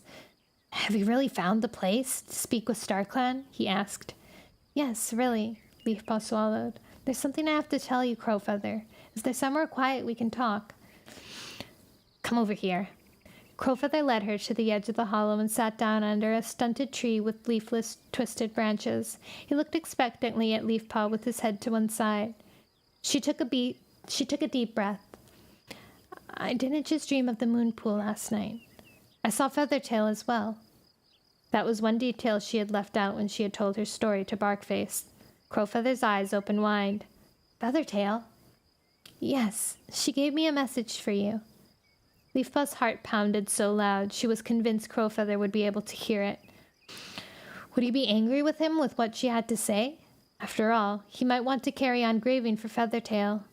Leafpaw told herself that wasn't her problem. Feathertail might be watching them right now, and she had to keep her promise to deliver the message. She said, Tell him not to grieve. It will be many moons before you can be together again. She told you not to be blinded to the living. Crowfeather met Leafpaw's gaze with such a hungry look. It was as if he wanted to devour every scrap of her meeting with the cat he had loved so deeply. Leafpaw blinked. How could he ever stop grieving if he felt this strongly? At last, the WindClan warrior looked down at his paws. I'll never stop wishing she hadn't died, he whispered. Does Feathertail think I could ever forget about her? That isn't what she meant, Leafpaw protested. There'll never be another cat like Feathertail. Crowfeather whipped his head up, and there was a gleam of anger in his eyes. I don't care how long I have to wait to see her again. If she can wait, so can I. He spun around and bounded across the clearing, with Leafpaw staring helplessly after him. What a stubborn little kid. But I understand, you know what? I understand, I get it. The half-moon floated high above them, shedding soft gray light over the slope beside the rushing stream. The 5 medicine cats toiled up the last few tail lengths led to the barrier of thorn bushes. Cinderpelt looked exhausted, her eyes glazed and her pace increasingly uneven, but she seemed determined to keep going. Mothwing hardly seemed tired by the journey at all. Right from the start, she had bounded ahead and doubled back to check which way to go next, as if she couldn't wait to reach to the place where she would share tongues with StarClan. Leafpaw thought she couldn't have been more eager if she had really believed in them, and she wondered if Mothwing was looking for a chance to prove that StarClan didn't exist. She pushed the thought away. Mothwing was loyal and kind-hearted, and Leafpaw knew she'd do anything to keep her lack of faith a secret from the other medicine cats. Leafpaw showed them the narrow gap that led through the barrier of thorns, and at last they stood at the top of the hollow, gazing down at the moon pool. The water shone with the same pale light she remembered from before, while the stream tumbled from the crack in the rock glittered with starshine. Its gentle flashing into the pool was only the sound. Yes, this is the place, Barkface murmured. He gestured with his tail for Leafpaw to lead the way down the path, and once again she felt her paws slipping into the paw prints made by the cats long ago. I wonder how we're supposed to share tongues with StarClan, Little Cloud asked, when all the medicine cats were sitting around the moon pool. Leafpaw blinked. She hadn't thought of that. Back at Mothermouth, cats used to lie with their noses touching the moonstone. She remembered the icy chill that would creep through her fur. pulling her into a deep sleep where she could meet with StarClan. She looked around, searching for something lit up by StarClan, as radiant as the moonstone had been. There was nothing to see but the moss-covered rocks and trailing ferns, and the starlit surface of the pool. Maybe we should touch the water? She suggested. The medicine cats glanced at one another. It's worth a try, Barkface agreed. Shivering, Leafpaw crept forward and lapped a few drops of water. It was icy cold and tasted of stars and the wind and the indigo sky. She closed her eyes, breathing the scents as they flooded in her mouth. A chill spread from her ears to the tip of her tail, and she could no longer feel the stone beneath her paws. Instead, she was floating in a black void where everything was dark and silent. There were voices, too faint and shrill at first to hear what they were saying. Then the sound of wind splashing water died, and she realized they were calling her name. "I'm here," she whispered. She opened her eyes. A vast stretch of water lay in front of her, not the moon pool, tucked in its sheltering hollow, but the lake. Wind stirred the surface into rippling waves, tipped with the curls of froth. The water looked as if it reflected a blazing sunset, with all the shades of red lapping thickly at the shore. But when Leafpaw looked up, the sky was dark and starlit. The lake was filled with blood. The voices called to her again, this time loud enough for her to hear, even though she wished she hadn't almost before they had finished speaking. "Before there is peace, blood will spill blood, and the lake will run red." Leafpaw sprang away to run away, but her paws slipped in the sticky blood, and the stench of death engulfed her. With a gasp, she opened her eyes. She was on the edge of the moon pool again, her belly pressed flat against the cold stone, and beside her lay the other medicine cats. They were stirring and stretching, waking up from their own dreams. The moon was dipping below the hilltop. Leafpaw's legs, stiff from crouching so long in one position, confirmed how much time had passed. Barkface and Little Cloud both looked very troubled. Leafpaw wondered if they had received warnings like hers. Cinderpelt was studying Leafpaw with concern in her eyes, while Mothwing kept her gaze fixed on her paws. Leafpaw guessed that they would set out for their camps at once. She wanted to talk to Cinderpelt alone, wary of announcing her visions to the other medicine cats. But instead of leading the way back up the path, Cinderpelt sat down again at the edge of the pool. "Before we go back to our clans," she began, "I have one more task to do." She waited until the other cats were sitting too. Their faces turned attentively to her. Leafpaw wondered what this was all about, since Cinderpelt hadn't said anything to her on the way. Mothwing shot her a worried glance, and Leafpaw replied with a tiny shake of her head. She hadn't revealed Mothwing's lack of faith to Cinderpelt or any cat. "Clan warriors receive their warrior name when their mentor thinks they're ready," Cinderpelt continued. "It's the same for medicine cats." With a glint in her eyes, she turned to Leafpaw and asked, Did you think you had to wait for me to die before you received your name?" Leafpaw was so taken aback she didn't reply. She hadn't really thought about that. Maybe she had assumed that yes. But being an apprentice medicine cat was different from being an apprentice warrior. Leafpaw could use healing herbs and share tongues with StarClan just as much as the other medicine cats. A pulse of excitement went through her as she guessed what might be coming next. "A medicine cat receives her name when StarClan decides she deserves it," Cinderpelt meowed. "Leafpaw, the fact that our warrior ancestors brought you to the moon pool first shows how highly they regard you." That's true, Barkface rumbled. Little Cloud let out a purr of agreement. Mothwing's eyes were brilliant, and she leaped up to press her muzzle against Leafpaw's side. In the midst of her excitement, Leafpaw realized it was a good thing Mothwing had already had her full name. How could StarClan show their approval of a cat who did not believe in them?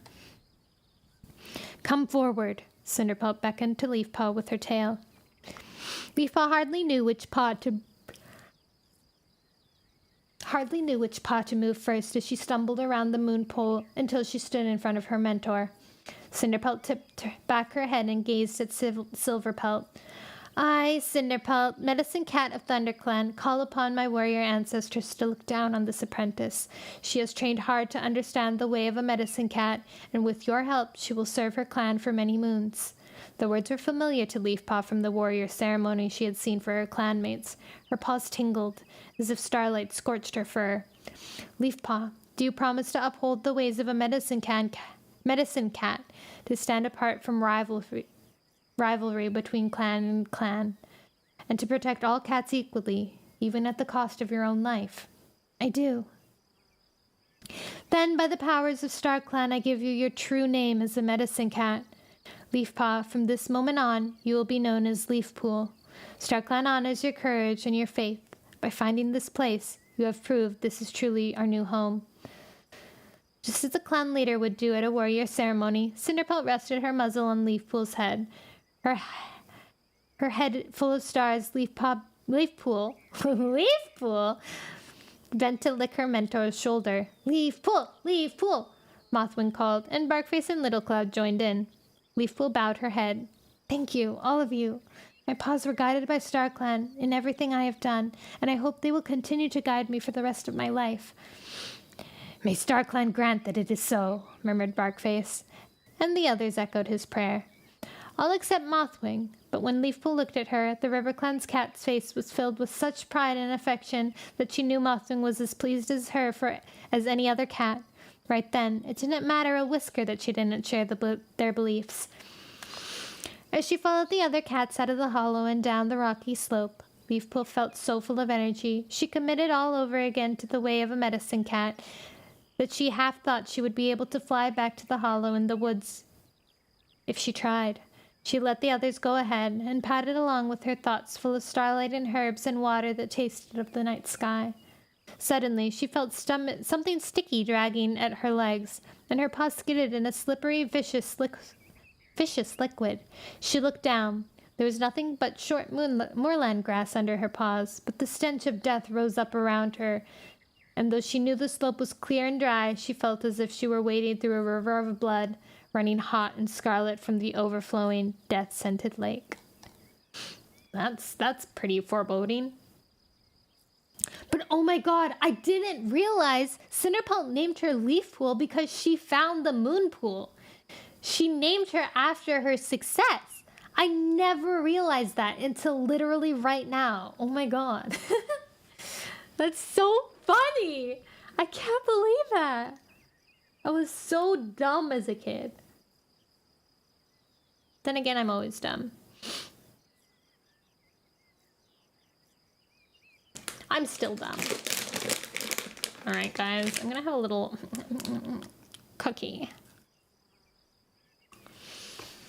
Okay, we're about 40 pages away from the end. Maybe 5 more chapters? Maybe 3 more chapters? I'm not sure.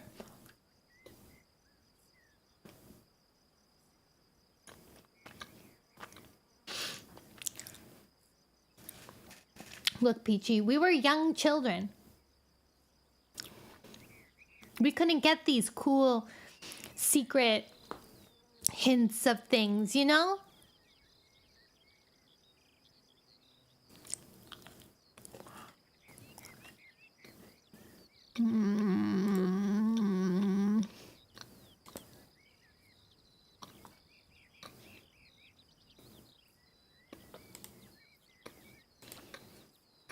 You know, fair. Yeah, not all of us are geniuses. I'm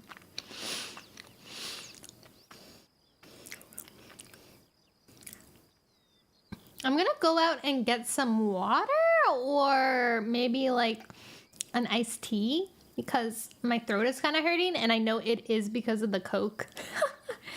Guys, don't drink Coke when you're reading. Hi, Don Steeler!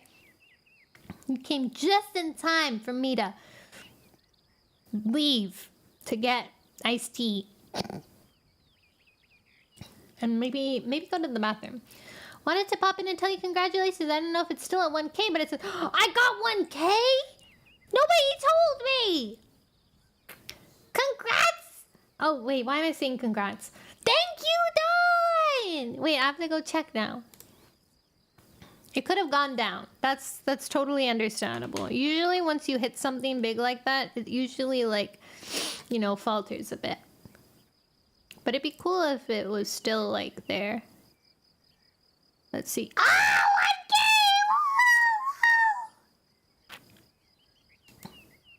Yahoo! Yippee! Yahoo! You know what that means, guys? Baby food review. Oh my god, I'm so excited.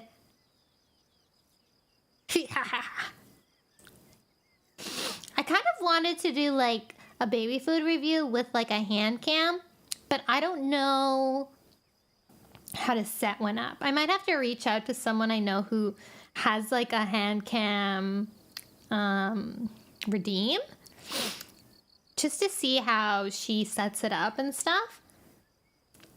Because I would have to do it at my desk. And that's pretty fine. But yeah.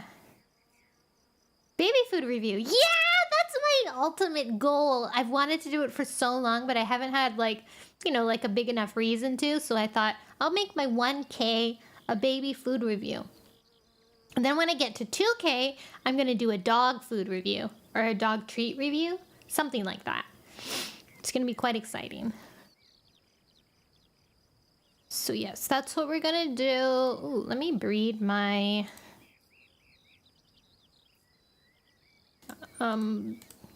my dragon while I'm here. You guys can't see it. It'll be a surprise for next time. I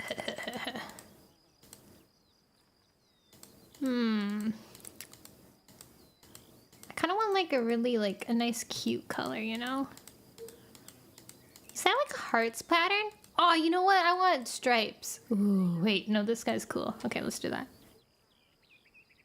I'm wild for eating one. Okay, I worked with dogs and I was like, some of their food, my God, it smelled so yummy. I don't know what to tell you guys. Sometimes I would dip my finger in and I would take a little lick of their dog food. Because it was just so appealing. Oh, actually I can check to see if my Pop Cup flavors look. Oh yeah, they are updated. Okay, let me do a few things really quickly before I forget. What? It just tasted like liver. You know, like liver dip.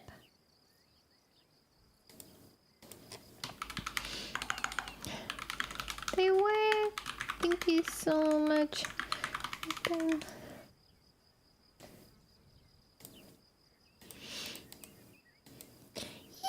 Oh my God, it's Momoka, so cute. Okay, let's just... Oh, I am following Momoka. Sweet. Okay, what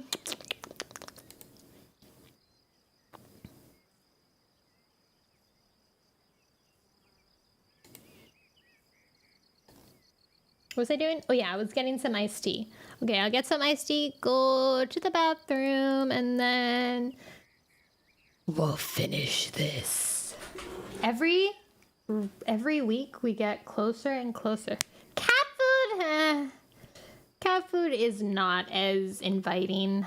It's weird. It's truly weird. I will not be eating raw dog food because that will make me sick. Okay, I'll be right back. I love you.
Don't worry, I knew I was muted. I was yelling what I would eat for dinner today, which was the knockoff craft dinner. I'm having knockoff craft dinner for dinner.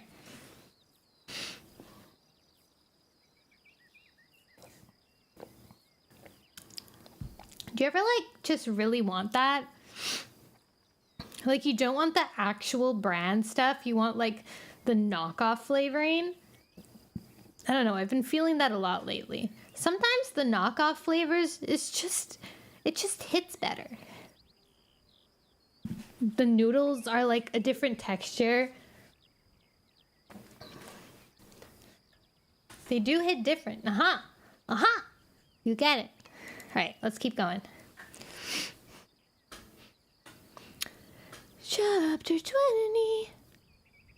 Brambleclaw halted at the edge of the territory and gazed across the stream into ShadowClan's territory. The pine forest on the far side of the stream was a blue-black shadow against the heavy gray sky. No cats were in sight, but the damp wind brought a powerful reek towards him, the old, familiar ShadowClan scent. Nearly as strong as it had ever been. It was one more sign that all the cats were settling into their new territories. An even more powerful sign was the discovery of the moon pool. Early that morning, Cinderpelt and the newly named Leaf Pool had returned from their Medicine Cat's first meeting with StarClan, and in 2 nights' time, one Whisker would receive the 9 lives of a leader at last. Yuck! Exclaimed Rain Whisker. I'll never get used to the way ShadowClan smells. It's like a fox has been dead for a moon. I don't suppose they're too keen on our scent either, Brambleclaw pointed out. A splash and a startled yowl behind him interrupted him. He glanced around to see Spiderleg standing in the lake with the water lapping up to his legs. Great StarClan, what are you doing here? Spiderleg waded back to the shore, hanging his head in embarrassment. I saw a fish, he explained, and added unnecessarily, it got away. Brambleclaw sighed. You don't catch fish like that. Remind me sometime to give you a lesson. Feathertail taught us when we were on our journey. The familiar ache tugged at his heart when he remembered the beautiful RiverClan she-cat. Come on, we better finish patrolling this border. He turned to head upstream, then stopped when he caught sight of something moving on the ShadowClan side. A gray cat emerged from the trees and was racing along the lake shore towards him. Brambleclaw's eyes widened in surprise when he recognized Mistyfoot. What was a RiverClan cat doing in ShadowClan territory? Brambleclaw, wait! She yowled. She splashed through the stream as if it weren't there and skidded to a halt in front of him, panting. I've got to talk to Firestar right away. Spiderleg stepped forward, his neck fur bristling.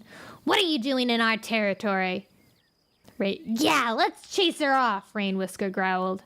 Brambleclaw flicked his tail irritably at the 2 younger warriors. We're not chasing her anywhere. This is Mistyfoot, remember? She's been a good friend to ThunderClan. Thanks, Brambleclaw. Mistyfoot dipped her head, though there was still a wild look in her eyes, as if she'd seen something that terrified her. Please take me to Firestar. Okay. Brambleclaw couldn't think of what might be so urgent, but he knew Mistyfoot wasn't the sort of cat to make a fuss about nothing. You two carry on with the patrol, he told the others. Watch out for 2 legs, and when you get as far as the dead tree, make sure the ShadowClan scent marks are where they're supposed to be.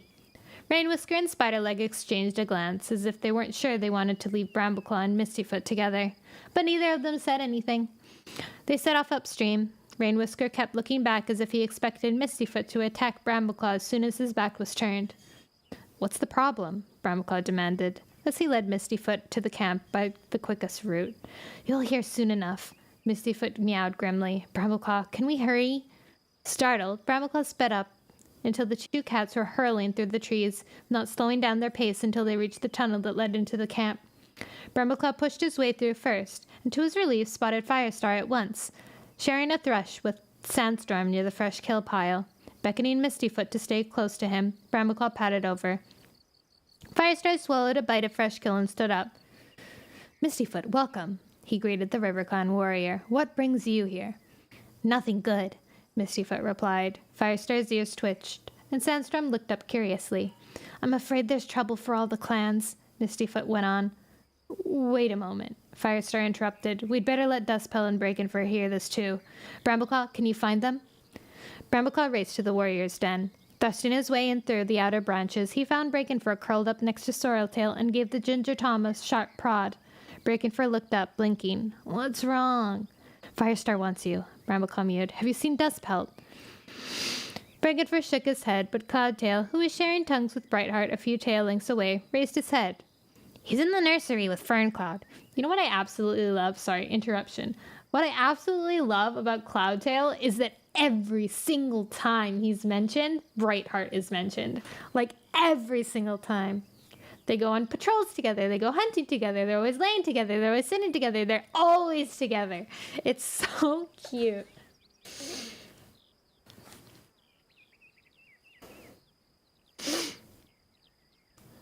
They're so in love. Let's get us all a love like Cloudtail and Brightheart do.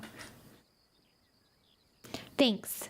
Brambleclaw backed out and pelted across the hollow to the bramble thicket.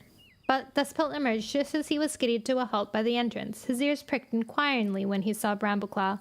Firestar wants you, Brambleclaw explained again. Mustyfoot's here. She says there's trouble. His eyes narrowing, the brown tabby warrior followed him over to the fresh kill pile, where Breakenfur had just joined the others.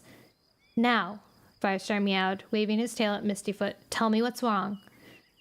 She had recovered some of her composure, but her eyes were still anxious. 3 nights ago, I was on my way back to camp when I spotted 2 cats on the shore of the opposite Two cats on the shore of the lake opposite the island, she began. It was raining heavily, so I couldn't think why they wanted to hang out where there was no shelter. I was going to order them back to camp when I realized who they were. She paused, digging her claws into the ground. Well? Firestar prompted. One of them was Hawkfrost, Mistyfoot replied. She swallowed painfully, as if a tough bit of fresh kill were lodged in her throat, and the other was Mudclaw. What? Exclaimed Dustpelt. Brambleclaw's belly lurched. What did Hawkfrost want with the former WindClan deputy? Before I reached them, Mudclaw raced back towards his own territory, Mistyfoot continued, but Hawkfrost hadn't chased him off. They'd been talking together, and I got the impression they knew each other quite well. I've suspected before this that Hawkfrost had been sneaking out of camp at night. To tell you the truth, she added awkwardly to Brambleclaw, I thought he might have been going to meet you. I saw you talking together at the gathering, and you are kin. Her voice grew defensive as she went on. I couldn't see much harm in that, so I never asked Hawkfrost to explain himself. Now I know I made a mistake. It must have been Mudclaw he was meeting. Brambleclaw looked down at his paws, feeling the gaze of his clanmate scorching his fur. He wanted to think of a good reason for Mudclaw to be speaking to a River Clan warrior, but he couldn't. Hawkfrost went back to camp, and I let him go, Mistyfoot went on. He didn't know I'd spotted him, and I thought I'd try to find out what was going on before I tackled him. What did you do next? Sandstorm asked. I couldn't believe they'd meet on the lakeshore, where any cat could spot them. I remembered how keen on the island Hawkfrost was when we first came here, so I swam out to see if they'd been meeting there. Sure enough, I found their scent. Some fresh and some stale. I guess they've been there 3 or 4 times at least. Mudclaw swam over to the island? Dustpelt sounded incredulous. More than once? I'm surprised he wanted to get his paws wet. None of the WindClan cats like to swim. Then you tell me how his scent got over there. Drew! Hello! Sabaton Day 34? Oh my god, is there even an end in sight, Drew? Thank you so much for the raid! Thank you for the follow, Beerus! Thank you! Still 13 days left. Is it uncapped? I thought it was uncapped. Can it just keep on going forever if people keep... I won't let it end. So there's 13 days left now. But tomorrow, it could be 30 days, is what you're saying. Good luck, Drew. I hope that your voice and your health is in good shape, because that's very good. We're gonna be here for Valentine's Day. Aw, that's so sweet. Aw, Drew, your community loves you. That's so sweet. I hope you had a wonderful time streaming with them. I'm gonna scroll up to see what you guys are up to aside from it. Just special events. Ooh, and my voice is doing awesome. Nice! Congrats! I'm happy for you.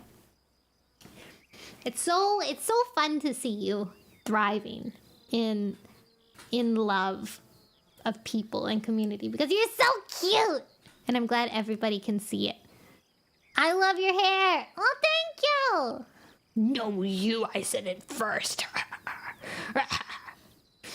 We wish you a Merry Christmas. We wish you a Merry Christmas and a Happy New Year. Thank you. Oh, Drew, are you gonna do a Christmas karaoke? Oh, you should do a Christmas karaoke. That'd be so fun. I personally love Christmas songs. I think they're so funny and cool. I don't know why they have to be so depressed all the time, but like, I like the happier ones. Do you have a favorite Christmas song? Mine is probably We Wish I Would. No, wait. Not We Wish You a Merry Christmas. What's the song? Happy golden days of your faithful friends who are dear to us can be near to us once more. Have yourself a merry little Christmas. That's it. That's my favorite Christmas song. It makes me cry. I don't know why. It touches me deeply. Thank you for the follow, Kif Chatterwee the squirrel. Oh, that's cute. Kif. That's a good name. Kif. Good word to say. Anyways, hello everybody. If you don't know who I am, my name is Nona Noel. I'm a nostalgic variety streamer. Today on Wednesdays, I read Warrior Cats, which is a nostalgic series of our youth. Our youth as in my youth and maybe some other people's youths. But right now we are on Series 2, Book 4. We're going to finish the book today. I'm about 30 pages away from the end right now. So I'm going to keep on reading. If you want to hang out, then it'll just be a chill time listening to me read. If not, then I'm so glad that you came by to hang out and say hi and that you had a lovely time with Drew. And keep supporting Drew because Drew's the cutest in the world. And I know that you know that she's worth it. Okay. Bedtime now. I'm not bedtime. I mean, I guess, yeah, bedtime. Drew, go to bed. I'm going to keep on reading now, though, okay, guys? Thank you again, Drew. And thank you, everybody who dropped by. All right, where were we?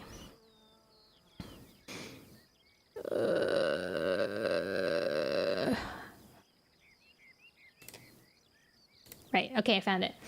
Then you tell me how his scent got over there, Mistyfoot retorted.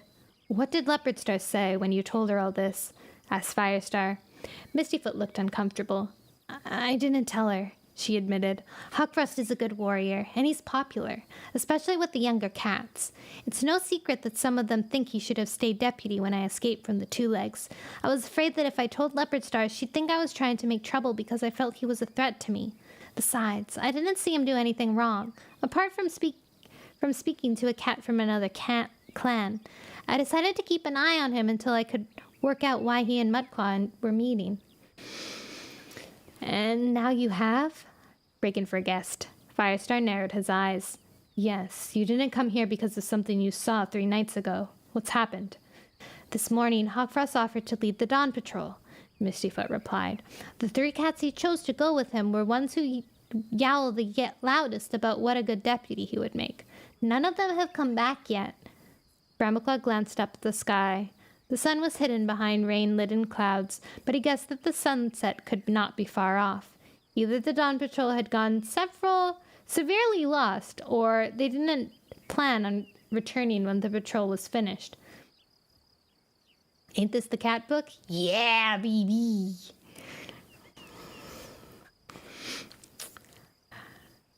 Maybe they just found a good place to hunt, Firestar suggested. And you can't blame him for choosing his friends to go with him on a patrol, Sandstorm added fairly. You don't understand, Mistyfoot meowed. When they hadn't come back by Sunhigh, I tried to track them. I mean, it was obvious they hadn't set out to do a regular dawn patrol. Did they go to the island? Mewed Dustpelt. I thought they might have, but when I picked up the scent trail outside our camp, it led into Shadow Clan territory. Brambleclaw felt every hair on his pelt begin to rise. Could there possibly be an innocent explanation for this? I knew ThunderClan wouldn't be involved, so I came straight here, Mistyfoot added. A Shadowkin patrol nearly spotted me, but I made it to the border without being caught. Firestar, I'm convinced that Hawkfrost is involved in a plot to attack WindClan. Firestar's green eyes were thoughtful. There could be other explanations. Name one, Mistyfoot snapped. Every cat knows that Mudclaw was furious when Tallstar chose One Whisker to succeed him. Do you really think he wouldn't do anything about it? Wait! Breakenfur leaped to his paws. Now that Leafpool has found the Moon Pool, One Whisker will soon receive his 9 lives from StarClan. Mudclaw has to attack before then if he wants to take over the clan. That means he'll strike tonight, Brambleclaw mewed hoarsely. Firestar, you have to do something, Mistyfoot urged. Firestar's claws scraped the earth. Why me? Why not go to your own leader? Leopardstar would just suspect me of trying to make trouble for Hawkfrost, and she would never do anything to help WindClan. But One Whisker's your friend. He's still a clan leader and responsible for the safety of his own clan. He can't expect ThunderClan to come to the rescue every time there's trouble. Firestar stared down at his feet as his claws sank into the ground. Then he looked up. But you're right. We can't just sit by and do nothing. We'll send out a patrol to the WindClan camp to see what's going on, and I'd better call a meeting to warn the rest of the clan. Is that necessary? Brambleclaw protested. Firestar gave him a long look. We don't know for certain that they're not planning to attack us. I hope as much as any cat that they're wrong, but it's a risk we can't afford to take. Springing up, he raced across the hollow and up to the tumble of the broken rock to the high ledge. Let all cats old enough to catch their own prey join for a clan meeting, he yowled. Cloudtail, Brightheart, and Sorreltail emerged from the warrior's den. The elders joined them after a moment, Goldenflower leading Longtail. Cinderpelt appeared from her den with Leafpool just behind her. The young tabby was looking wide-eyed with alarm. Squirrelflight, Ashfur, and Thornclaw paused as they entered camp with fresh kill, then dropped their prey on the pile and raced across to join the others. Cats of ThunderClan, Firestar began. Mistyfoot has brought news that suggests Mudclaw and Hawkfrost are planning to attack WindClan. I'm going to take a patrol over to the WindClan camp, but I want every cat alert in case they come here. It's likely that ShadowClan is involved as well. Shocked murmurs rose from the listening cats. Brambleclaw stared at his paws as he felt his clanmates looking at him and whispering, linking him to Hawkfrost over and over because they shared the same father. He could not bring himself to look at Squirrelflight for fear of seeing contempt in her eyes. Cloudtail, you and Brightheart are in charge of the camp, Firestar went on. Thornclaw, take 2 cats and keep watch on the ShadowClan border. If you spot any of their warriors, track them, but don't attack if you're badly outnumbered. Thornclaw nodded and beckoned to Squirrelflight and Ashfur. Firestar prepared to leap down from the ledge, but before he could move, Cinderpelt stepped forward. Firestar, there's something you ought to know. Leafpool told me about a dream she had. It might have something to do with this. Okay. Firestar motioned for his daughter forward. Tell us, Leafpool. I saw the lake turn red and heard a voice, the young she-cat explained. It said, before there is peace, blood will spill blood and the lake will run red. That's all? Firestar prompted. Nothing to tell you whose blood or when? Leafpaw shook her head. That's enough to suggest big trouble is coming, Cinderpelt meowed. I'd take this attack seriously if I were you. It's Mudclaw's last chance to seize control of WindClan, while One Whisker still only has 1 life. Right. Firestar jumped down. Let's go. Brambleclaw followed his leader past Thornclaw, who was organizing his smaller patrol. He couldn't resist glancing sideways at Squirrelflight. He had expected her to look triumphant now that it looked like she had been right all along about Hawkfrost. Instead, he saw pity in her eyes. Her sad look stayed with him all the way as Firestar cut through the trees and raced for the WindClan border. Chapter 20. Anyone want to give me a catch-up of the version of the story? Honestly, I wish I could, but I'm so bad at summarizing things since we're almost into the 3rd series. Okay. Let me give you a really, really quick summary. Warrior Cats. First series, about a kitty pet, code word for a house cat, decides to go into the forest and join clans, like clan cats. There are 4 clans of cats in the forest. WindClan, ShadowClan, ThunderClan, RiverClan. We follow ThunderClan. The first series is about Firepaw, who goes through whole bunch of things, drama. It's like a soap opera. Cats die. There's wars. There's some like dictatorship going on. It's insane. It's bonkers. There's a forest fire. This cat sets loose of like dogs on all the cats to kill them. They do like some cool like rally thing to keep themselves alive. There's like drama between like, you know, like cats are like having star-crossed lover relationships with cats from other clans. It's like, oh, rah, rah. And then Firepaw becomes Firestar. He now leads ThunderClan. He is a clan leader of ThunderClan. And then that's the end of the first series. Second series is what we're on right now. It follows mostly Brambleclaw, Squirrelflight, and Leafpool. Squirrelflight and Leafpool are Firestar's kids, his daughters.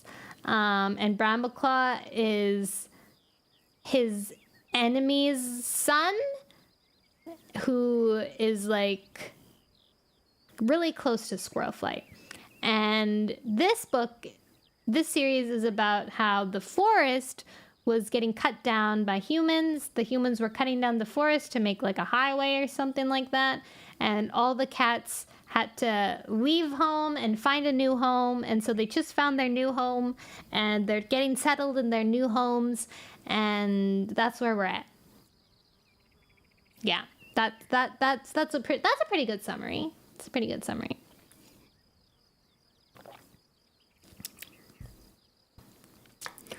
Chapter 21, sorry. I'm getting ahead of myself. Let me check my Discord messages.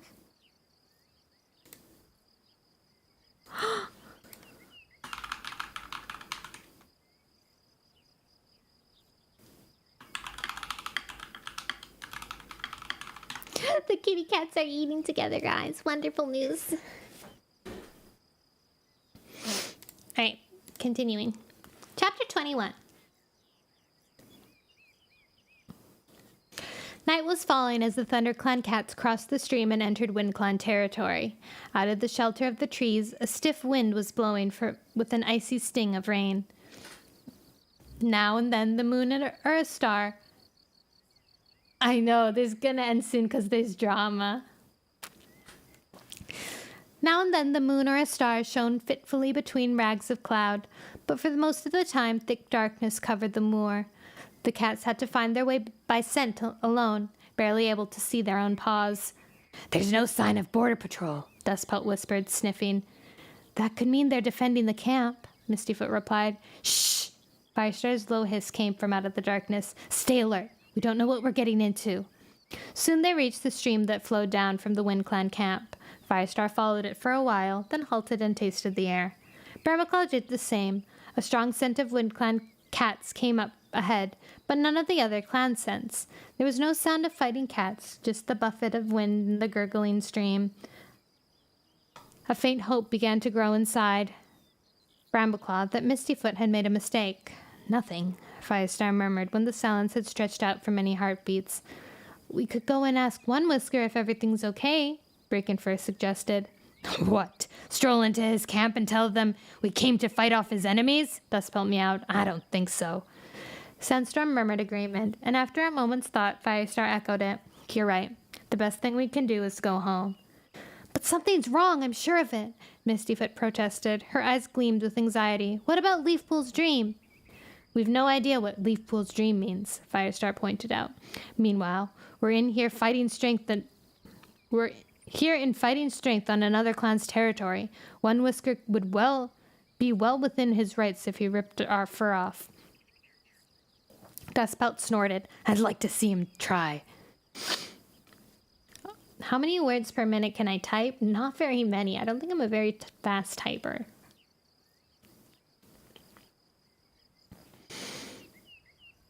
The wind was rising, and a sudden gust almost carried Brambleclaw off his paws. In the distance, he heard a faint bramble of trees.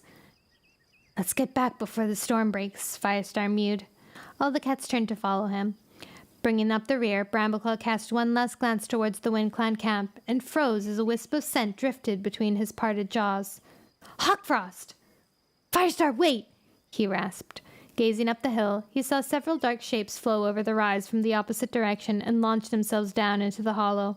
For a heartbeat, he thought he recognized the outline of Hawkfrost's broad head and powerful shoulders at the head of the cats.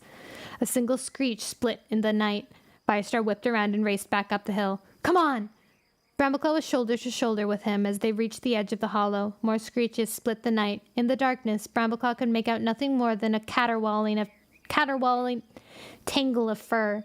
He could scent RiverClan and ShadowClan as well as WindClan, but he couldn't recognize individuals or work around which cats he should be attacking. He heard Firestar yowl, Mudclaw! As his leader hurled down the slope into the camp. Brambleclaw and the rest of the ThunderClan patrol raced after him. A moment later, Brambleclaw lost sight of his clanmates as he plunged into the struggling mass. Before he had a chance to get his breath, a cat crashed into his side, knocking him off his paws.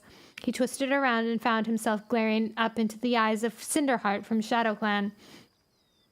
Stay out of this, spat the dark grey Tom. This is not ThunderClan's fight. Not bothering to reply, Brambleclaw kicked out hard with his hind legs and jabbed his feet into Cinderheart's belly. The ShadowClan warrior staggered backwards and vanished, leaving Brambleclaw to stumble to his paws. Great StarClan, please don't let Tawny Pelt be here, he begged silently. He was buffeted from side to side as cats slammed into him in screeching knots of fur and claws. There was no sign of Hawkfrost, though he spotted another RiverClan warrior hurling himself across the hollow and leaping into a clump of gorse with his claws outstretched. The throng of cats shifted, and Brambleclaw had a clear view of Webfoot and One Whisker struggling together. One Whisker's One Whisker's teeth sunk deep into Webfoot's shoulder, while the tabby Tom clawed lumps of fur from his leader's side. Oh, snap. Brambleclaw leaped forward to help One Whisker, but at the same moment Mudclaw erupted from the shadows. One Whisker vanished under a whirl of teeth and claws, but a heartbeat later Firestar appeared, grabbed Mudclaw's scruff in his teeth, and hauled him off. Mudclaw shook himself free. Do you think this is your clan? He sneered at Firestar. Think again, kitty pet. WindClan will have a new leader now, a strong cat who can make the clan great again. That's what Tiger Star and the mean guy said in the real world. That's Tiger Star's motto. One Whisker is WindClan's leader, Firestar spat back. Mudclaw threw himself at the ThunderClan leader. The whispering, it's true. As the two cats went down, Webfoot dashed in front of the side and fastened his teeth in Firestar's leg.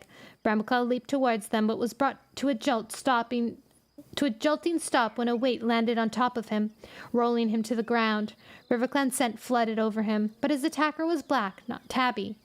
As Brambleclaw raked his claws over the cat's face, he felt a stab of relief that he didn't have to fight Hawkfrost yet. He felt sharp pain in his sides as his attacker's claws found their mark. We're losing, he thought, fighting panic when he pictured Firestar struggling alone against two strong cats. There are too many of them. But fear gave him a new surge of strength, and he forced himself to his paws, driving off his attacker with a swift bite to his tail. Suddenly, he heard a distant yowling and recognized Squirrelflight's voice. A gleam of moonlight showed her racing over the top of the hollow with Thornclaw and Ashfur beside her. Only a flash of Firestar's flame-colored flank was visible beneath Mudclaw and Webfoot, but before Brambleclaw could reach him, Squirrelflight hurled past and flung herself onto the battle with a screech of fury. Webfoot fled, and Mudclaw turned to attack the ginger warrior. Squirrelflight reared up on her hind legs, claws slashing. Mudclaw tried to plunge his teeth into her throat. Brambleclaw flung himself towards Firestar. Relief flooded over him as his leader pulled himself to his paws and leaped back into the battle. One flank dripped with blood, but the injury didn't seem to slow Firestar down. Brambleclaw whirled around to throw himself into the fight against Mudclaw, but he and Squirrelflight had disappeared among the struggling cats that swayed back and forth across the hollow. Brambleclaw found himself fighting flank to flank with Crowfeather, their moves well matched and strong after many moons of journeying together. Mistyfoot and Sandstorm were close by, battling against two RiverClan warriors. Then Brambleclaw spotted Squirrelflight again, this time locked in combat with Nightcloud. Squirrelflight's flank was bleeding, but her teeth were fastened in Nightcloud's scruff, and she was battering the well-muscled she-cat with her hind paws. Brambleclaw leaped in to help. Nightcloud tore herself free and fled. Squirrelflight scrambled up, panting. What are you doing here? Brambleclaw demanded. There wasn't a sniff of trouble by the ShadowClan border, Squirrelflight replied, so we came here, in case we were needed. I'm glad you did, Brambleclaw mewed fervently. Then why are we wasting our time talking about it? Squirrelflight flicked her ears at a couple of ShadowClan warriors a few tail lengths away. She and Brambleclaw hurled into battle side by side, and at a twitch of Squirrelflight's tail, they split up and confused the ShadowClan cats by attacking on each flank, pinning them together so they clawed each other as they tried to reach their enemies. Nice move, gasped Squirrelflight as she raked her claws down the Ginger Tom's ear. A lightning bolt of pure energy slammed through Brambleclaw as he met her shining, breathless gaze. But it did not last. Two other cats, locked in a screeching knot of teeth and claws, pushed towards them, and when Brambleclaw dodged around the ShadowClan cats were fleeing, with Squirrelflight streaking after them. A heartbeat later, he lost sight of her. Breathing hard, he looked around. He had reached the other side of the hollow. Ahead of him, the cats parted to reveal a huge tabby tom with powerful shoulders padding towards him. Brambleclaw looked up, eye to eye with his brother. Hawkfrost's expression was unreadable, his ice-blue eyes glittering with moonlight. Then a gray warrior dashed in from the side, sending Brambleclaw crashing to the ground. He let out a screech and struck out with his claws. Pain stabbed him as teeth met his shoulder, but he shook out another cat off. Thank you, Flab. Pain stabbed him as teeth met his shoulder, but he shook the other cat off and staggered up again. He caught a brief glimpse of Hawkfrost ranking his claws across a WindClan warrior's flank. Then more cats thrust between them, and his half-brother was gone.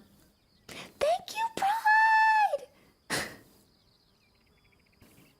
4 months of being lost in this carnival. I can't find my parents.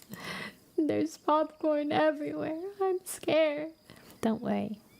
You're here forever, and it's safe. Thornclaw and Dustpelt appeared beside Brambleclaw. Together they thrust the invaders back paw step by paw step. Brambleclaw realized that the battle had turned, and they were forcing the attackers up the slope at the far side of the camp. He had almost reached the top when a flash of lightning bathed the moor in eerie yellow light. It showed him Mudclaw and Hawkfrost facing each other on the crest of the hill, outlined against the sky. A strong heartbeat later, thunder crashed out overhead, rolling and echoing around the hill, as if it would never stop. Rain hissed across the hillside. Within moments, Brambleclaw's fur was soaked in plaster to his body.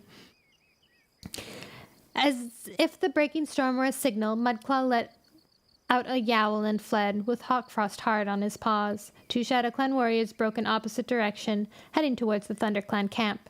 Crowfeather raced up to Brambleclaw, his eyes questioning, as if he were waiting for an order. Go after them!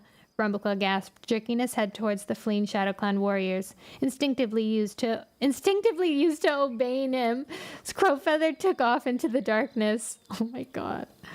Brambleclaw tore across the grass in pursuit of Mudclaw. The former deputy had betrayed his clan and tried to kill his leader. Brambleclaw vowed that no other cat but he would know the triumph of sinking his claws and teeth into Mudclaw's throat. He did not stop himself to ask what he would do if he had to face Hawkfrost. Chapter 22.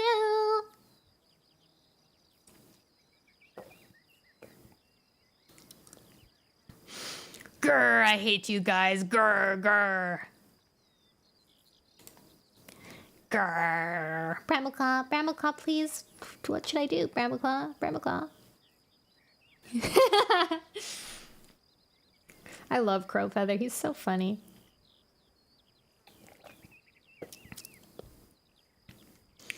He doesn't even go to his leader for asking what to do. He goes to Brambleclaw. Hilarious. Chapter 22. When the rain started, Leafpool crept into a sheltered spot under the thorns at the top of the hollow. Far above her head, the branches of the trees thrashed together against the stormy sky, but down here everything was quiet.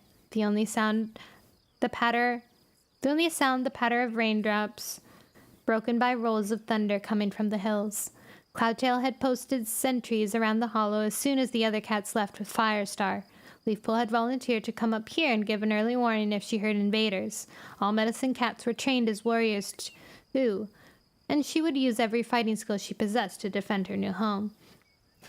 So far, there had been nothing to disturb the forest apart from the breaking storm, but it felt as if the whole night were tense with waiting. She would have given anything to know what was happening at the WindClan camp. Were Hawkfrost and Mudclaw really plotting to overtake One Whisker? Leafpool let her mind drift back to the discovery of the moon pool, reliving the moment when she had first looked into it and seen her warrior ancestors reflected there. She felt how amazing it was to be a medicine cat, and didn't know how she could bear to wait for the next half moon, when they would meet again. Her fur tingled with anticipation of the future serving her clan that seemed to stretch in front of her like a stream filled with starlight. Suddenly, she realized that she could hear cats approaching rapidly through the trees. For a heartbeat, she thought it was the ThunderClan patrol on its way back. Then a gust of ShadowClan scent was carried to her on the wind. She sprang up, jaws parted to yowl a warning to the clan in the hollow below. But before she could utter a sound, two shapes broke out of the undergrowth and hurled straight at her. Barging into her, they shoved her backward until she was crashing into the bushes at the edge of the cliff. Scrambling with her hind paws, she felt thorns give way under her weight. "No!" she gasped. Wait. Okay. Her warning was too late. Terrified yowls split the air as the two intruders crashed past her and fell all the way into the camp. Oh my god, wait, okay. So, she went to go warn the clan. Sorry, this description was so weird to me. She went to go warn the clan, but the two shapes broke out and hurled straight at her. They shoved her backwards until she crashed into the bushes at the edge of the cliff. And then the thorns gave way under her weight. So she's falling too? I don't know. She was too busy daydreaming about StarClan. Her warning was too late. Terrified yowls split the air as the two intruders crashed past her and fell all the way into the camp. Okay. Leafpool thrashed wildly with her claws and managed to clutch the edge of the rock. Okay, she caught. But she couldn't get a grip with her hind paws to thrust herself back to safety. There was a noise above her, and she looked up, terrified that she would see another ShadowClan warrior coming to finish her off. Crowfeather gazed down at her, his eyes wide with horror. "Crowfeather!" Leafpool hissed through gritted teeth in case the movement sent her plummeting down after the two ShadowClan cats. "Crowfeather, help me!" "Long live the king!" The WindClan warrior didn't move. The rock where Leafpool hung was wet from the rain, and she felt her claws begin to slip. "Crowfeather!" she begged. "I'm gonna fall!" Crowfeather stood as if frozen. A hoarse whisper came from him, but his gaze was blank, and Leafpool realized that he wasn't talking to her at all. "Feathertail, I'm so sorry. It was all my fault. I shouldn't have let you fall." Leafpool realized he was remembering the cave in the mountains where Feathertail had died. "It wasn't your fault," she mewed. "Help me, Crowfeather, please." She felt her claws slip again and tried to dig them in deeper, but there was nothing to grip on the slick surface of the rock. Slowly, Crowfeather took a pace forward and leaned over. Leafpool gasped as she felt her claws give way, but in the same heartbeat his teeth met her scruff. For a moment, they both teetered on the edge of the cliff, and she felt his weight slide towards her. Then Crowfeather heaved backwards, his hind paws scrabbling in the earth, and hauled Leafpool up over the edge. Both cats collapsed, panting. Leafpool let her cheek rest against the solid ground, knowing she had been a whisker away from falling to her death. Crowfeather lay beside her, his flanks heaving. Their eyes met, and Leafpool found she could not look away. "Thank you," she mewed. "I did it," Crowfeather whispered. "I saved you." The air between them seemed to cackle like lightning. Trying to lighten the atmosphere, Leafpool commented, "I must have been the last cat you would want to save." "Is that what you think?" Crowfeather gazed burned into her. "Don't you know how I feel about you? And how much I hate myself for feeling that way about another cat so soon after Feathertail's death? I loved her. I really did. How can I love you too? What?" "Crowfeather, you don't even know her!" Bruh. I don't remember it being this fast.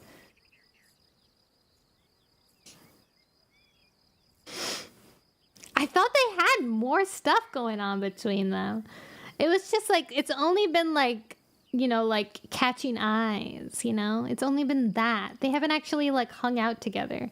Crowfeather, you can't be doing this right now. 0 to yeah, what the heck? He needs I straight up like remembered it being more, like there was more to this. Like it was heavier and like I felt more. She's a rebound. Oh snap. But that's true.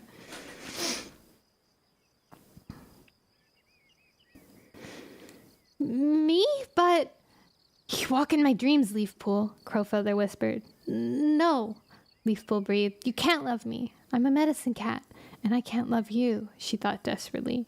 But she knew that she did more than she had ever thought possible. What is this? What is this? Are we missing something? Didn't we miss it like an entire book in between the start of this book and the end of this book? I can't even like read it. It's so cheesy. It's too unrealistic. It's too unrealistic. Where's the development?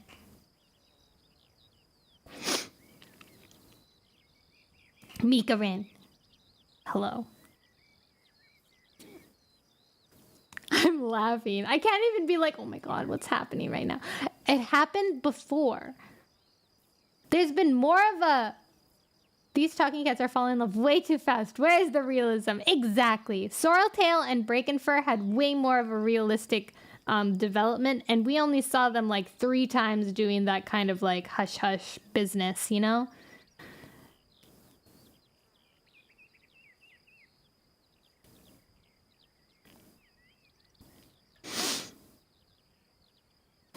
I'm going to read this over again, okay? I'm going to read this over again without me interrupting. I'm going to read it seriously, okay?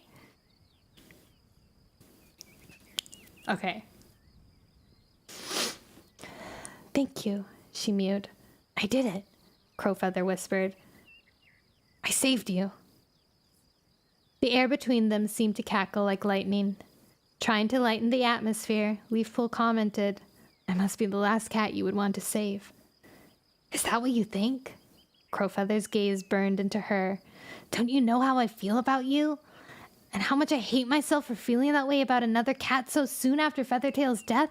I loved her, I really did. How can I love you too? Me? But... You walk in my dreams, Leafpool, Crowfeather whispered. No, Leafpool breathed. You can't love me. I'm a medicine cat. And I can't love you, she thought desperately. But she knew that she did. More than she had ever thought possible. To hear that Crowfeather loved her too was what she had wanted more than anything. Leafpool! Are you there? Leafpool? 2 cats were running up the edge of the hollow, and a moment later Cloudtail and Brightheart thrust their way among the thorns. Leafpool and Crowfeather scrambled to their paws. I'm over here, Leafpool called. Cloudtail rushed over to her, his tail fluffed out. Are you okay? He demanded. Is this cat on our side or theirs? He flicked his tail at Crowfeather. Crowfeather began to bristle. I'm fine, Leafpool meowed hastily, and Crowfeather's a friend. He was chasing 2 Shadow Clan warriors. Don't claw him, Cloudtail, please. He saved me from falling over the edge. Palia! Oh my god, I miss Palia so much. I have to start again. Thank you so much! Circus Red! Thank you, Lizzie! Thank you, thank you! I hope you had a wonderful Palia. We are romancing and forcing friendship. Oh, nice! Who did you romance? We are so close to the end of this book, though. Oh. Thank you so much for the follow slide! Wow, today's been buzzing with, with people. So exciting. I hope you had a wonderful time. If first time Raider chat. Whoa, that is a very funny name tag thing. First time Raider chat. Okay, I hope you had a wonderful time. My name is Donna Noel. If you don't know who I am, I play a variety of games. I love nostalgia. Every Wednesday we read Warrior Cats. And today we are reading the 4th book in the 2nd series, and we're almost done, so I'm gonna keep reading. Thank you so much again for the raid. I hope you had a wonderful time. Make sure you get up and have a stretch, have some drinks, have some food, breakfast, dinner, lunch, snackies, dessert, everything. Go to bed or not. Do what's correct. I love you. Thank you.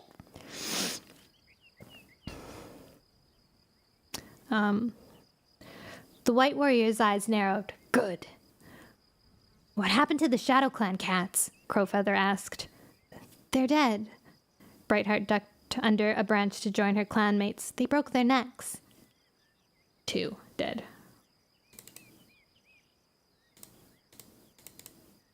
Let's go, but I love your face. Good night. You love Warriors. Good. Love it. Oops. Not that many. Okay. Yay, I'm so glad though. Leafpool shivered, knowing how easily that could have been her neck, snapped in a plunge from the top of the rocks. Crowfeather gave her another searching look, then dipped his head to Cloudtail. I'll go then. When I left our camp, the fighting was breaking up. One Whisker is still the leader of Wind Clan. What about... Cloudtail began, but Crowfeather had already vanished among the trees. Brightheart nudged her mate. Come on, we must get back to the camp, and let's hope we don't have any more unexpected visitors. For a moment, Leafpaw stared at the spot where Crowfeather had disappeared, before she turned and padded slowly after her clanmates. She had nearly been killed by a Shadow Clan warriors attacking their camp, but she felt as though her paws walked on the wind, and her head was full of stars. Romance. They fell hard, they fell fast, and they almost fell off a cliff. Chapter 23, probably the last chapter. Brambleclaw hurled himself down the hill in pursuit of Mudclaw and Hawkfrost. Rain filled the air, as if the whole lake had been flung into the sky. It washed away the scent of the fleeing cats, and in the darkness, Brambleclaw wasn't even sure he was going the right way. But fury let speed into his paws and sent energy surging up through him from ears to tail tip until he was hardly aware of being cold and soaked to the skin. A flash of lightning lit up the hillside, and Brambleclaw spotted his enemies streaking ahead of him. Mudclaw had almost reached the lake shore, and Hawkfrost was a couple of tail lengths behind. 2 or 3 other dark shapes ran alongside them. In the chaos of the storm, Brambleclaw couldn't be sure any of his clanmates had followed him, but he kept going, forcing his paws into an extra burst of speed. The next flash of lightning showed he had halved the disappearance between himself and his quarry. His pelt passed the horse place, glimpsing a yellow gleam in light where the 2-legged nest on the far side of the field. He was briefly aware that there were no kitty pets nearby as he hurled himself along the shore close to the gathering place. He was forced to slow down when he came to the marsh, and his paws kept slipping from the rain-soaked tussocks of grass and pools of peatry water. Mud plastered his legs and belly fur. Snarling in frustration, he imagined Mudclaw and Hawkfrost escaping him. His sense of kinship with Hawkfrost had vanished, and he felt hollow with the sense of betrayal. If his half-brother thought he would escape to fight because they were kin, he was wrong. He heard the sound of another cat splashing ahead of him, and made out a dark shape floundering in mud. Letting out a yowl of triumph, Brambleclaw leaped, but as he took off, his hind paws slipped on the soft ground, and his straining forepaw barely grazed the other cat's fur. He landed awkwardly on one side. Before he could recover, a heavy weight landed on him, driving him into the mud. He felt claws gouge deep into his shoulders. Mudclaw's eyes, glaring with hatred, were mouse length away from his own, and the Wind Clan cat scent flooded over him. Traitor! Brambleclaw yowled. He tried to heave upward and throw his enemy off, but the sodden ground yielded under him, and he felt the icy touch of liquid mud soaking into his pelt. He battered helplessly against Mudclaw's belly with his hind paws. Mudclaw let out a snarl, baring his teeth. Brambleclaw braced himself as he waited for the shining fangs to meet his throat. Then a darker shadow reared up beyond Mudclaw, and a massive tabby paw swatted the Wind Clan warrior on the side of the head. Mudclaw jerked back, off balance, and Brambleclaw managed to slide out from under him to see him grappling with Hawkfrost in a clump of reeds. Utterly confused, Brambleclaw staggered to his paws, feeling the drag of wet mud plastered over his pelt. The next flash of lightning showed Hawkfrost standing over Mudclaw, with one paw on his belly and the other pinning him by the throat. His pelt was soaked in mud, with his icy blue eyes blazed. He and Brambleclaw gazed at each other. You saved my life. Brambleclaw's voice shook. Why, Hawkfrost? Why did you help me and not him? Mudclaw withered under Hawkfrost's paws and spat out an insult, but Hawkfrost's gaze never left Brambleclaw. Even in the darkness, the young ThunderClan warrior could not break away from the compelling ice-blue eyes.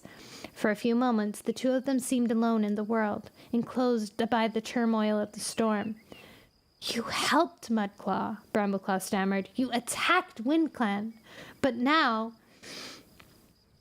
Hawkfrost bowed his head. True, he meowed. I joined with Mudclaw because I believed he is the rightful leader of WindClan. But you're my brother, Brambleclaw. How could I let him kill you? His words struck Brambleclaw with the force of a blow. It was as if Hawkfrost had known all along that One Whisker had not been appointed as deputy in the right way. Brambleclaw felt a strange stab of relief that he was not the only cat to fear StarClan would never approve him as the leader of WindClan. Mudclaw persuaded me to join him. Hawkfrost went on. He promised to leave RiverClan in peace if I and some of my clanmates help him drive out One Whisker. Tell him what else I promised, Mudclaw snarled from beneath Hawkfrost's paws. Tell him how you came to me and offered your help if I made you WindClan's deputy and helped you take over RiverClan later. What? Hawkfrost's eyes widened. Brambleclaw, don't listen to him. Why would I want to leave RiverClan? And why would I need to ask any clan cat for that kind of help? He lifted his head. Brambleclaw thought he had never seen a cat look so noble, even bleeding and muddy from the battle. If I am to lead RiverClan one day, it will be by the warrior code, or not at all. Liar! Mudclaw spat. Hawkfrost shook his head. I did only what I thought was right, he meowed to Brambleclaw. Can you honestly say you had never had doubts about One Whisker's leadership?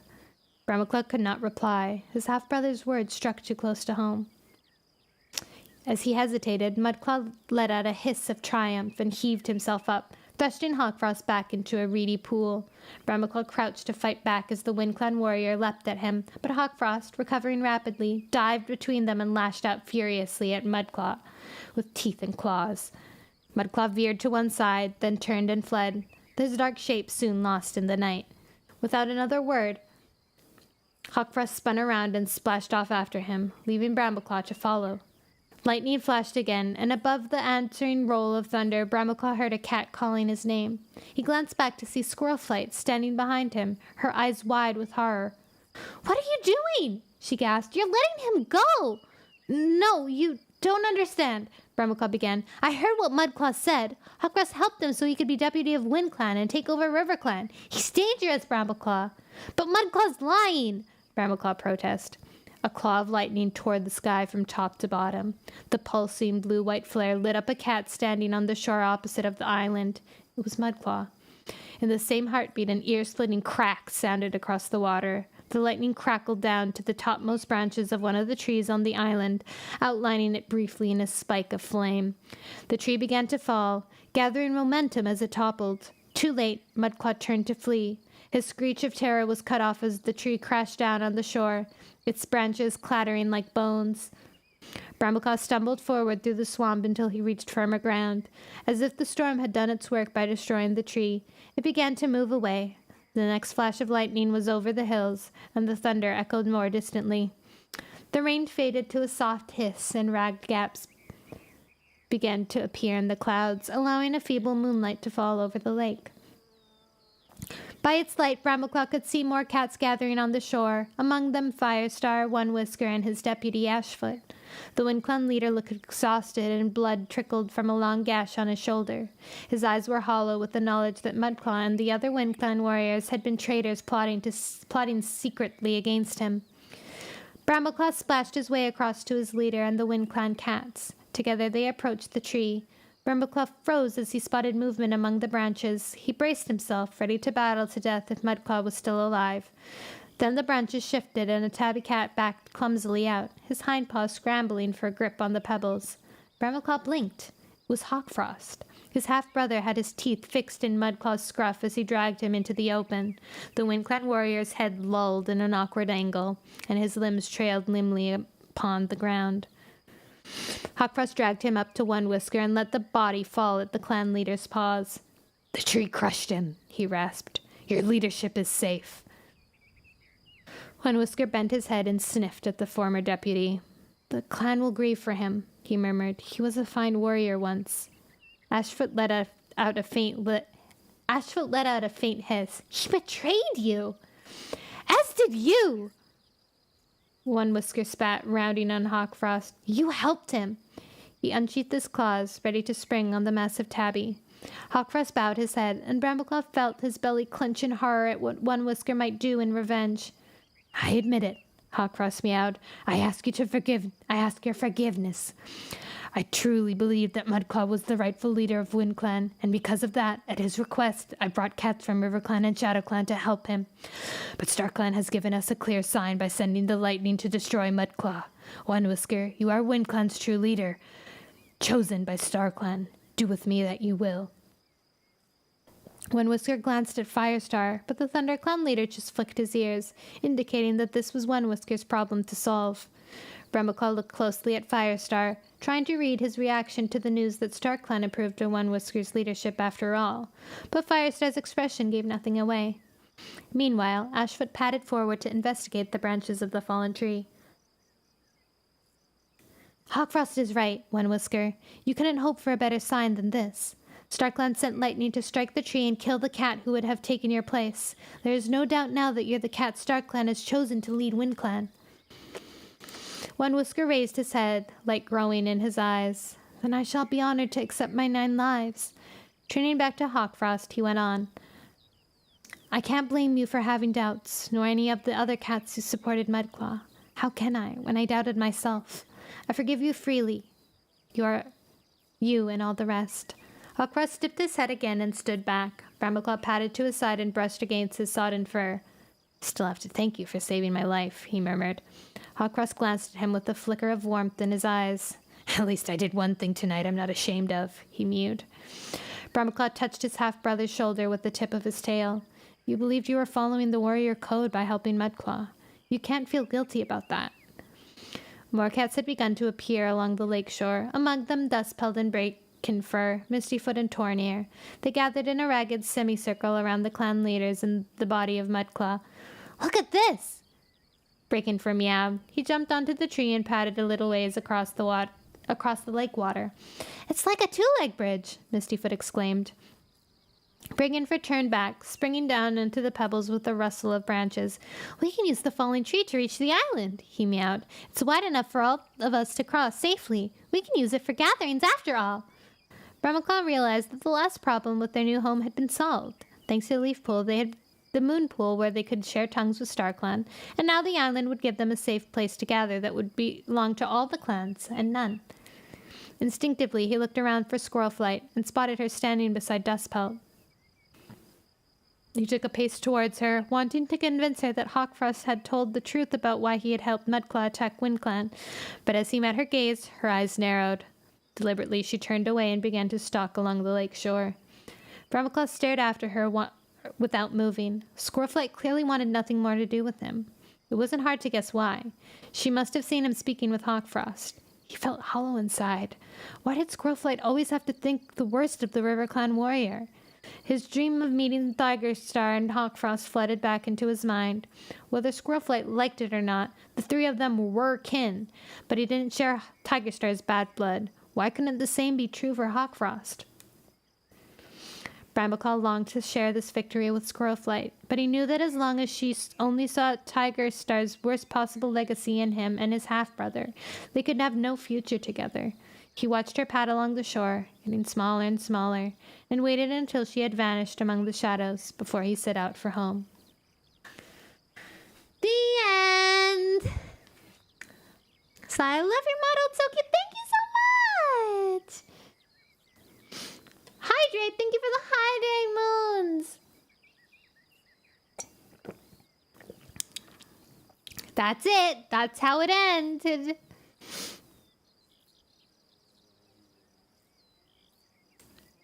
Thank God, not a huge cliffhanger. Get it? Cliffhanger. Oh my God, they should have ended it when Leafpool was on the cliff. But I guess that was too, important.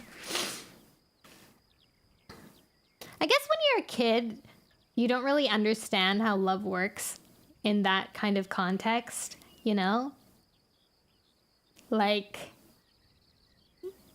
there's like a slight buildup, but for you, maybe like as a kid, like, oh, the like lingering glances really did mean like, you know, they were in love. There was more there. We fill up the gaps in our head, you know? Confessed his feelings and then ran away. Yeah, I say important.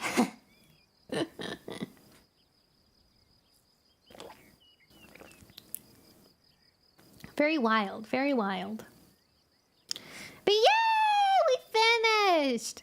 We finished it. Now we have 2 more books, right? 2 more books and then Warrior Cat series true book 5. Twilight.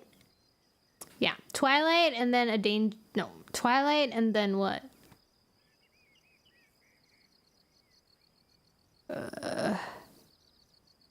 Sunset. That makes sense.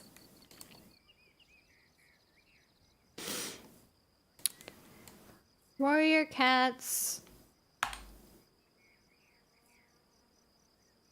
Twilight.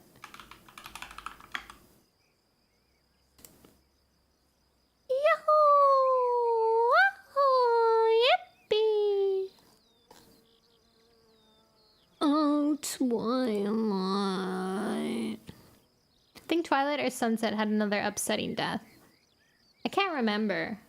Genuinely, I cannot. But I think, actually, yes. Never mind. I don't remember how it happens, though.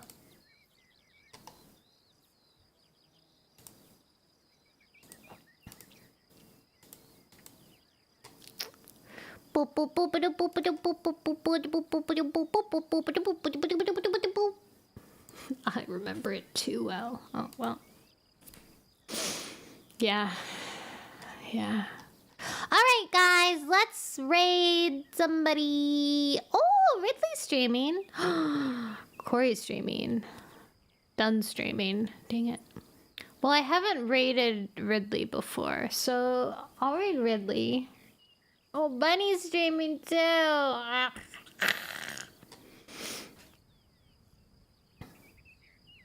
Guys, there's so many cool people streaming. How am I supposed to pick? How am I supposed to pick? All right, well,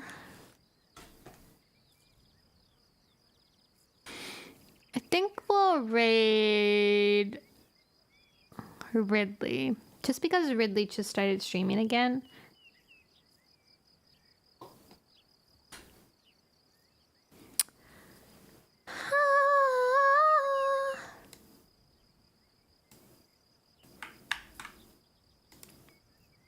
I've wanted to play this game, actually. Well, actually, I did want to play it, but then I decided I didn't want to play it. But maybe watching Ridley will make me want to play it again. Okay, I'm going to switch to the end screen real quick. Bye, guys. Hold on. I'll be right back.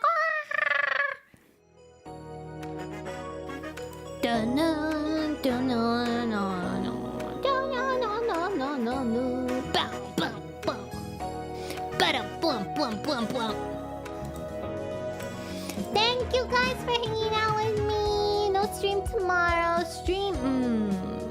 I don't know if I'll be streaming on Friday or not, actually. I know that at the very least, Dunn is gonna be streaming, and I'm gonna be on Dunn's channel with Outer Wilds. So yeah, I guess we'll see whenever that happens. Oh yeah! Outer Wilds Friday! Outer Wilds Friday! Whoa, whoa, whoa, whoa, whoa, whoa, whoa, whoa, whoa. I'll see you guys on the flip side.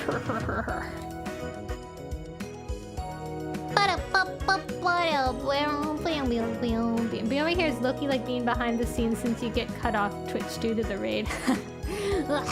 It is though. Now you're still here, but they're gone. They're missing. They don't know what's happening anymore, but I do. I do. I mean, you do, technically. They're gone. Secret. secret. Bah. Oops, accidentally closed my... Okay, bye, thank you, Peachy, sweet dreams. Bye, everybody, you guys. I love you. See you guys.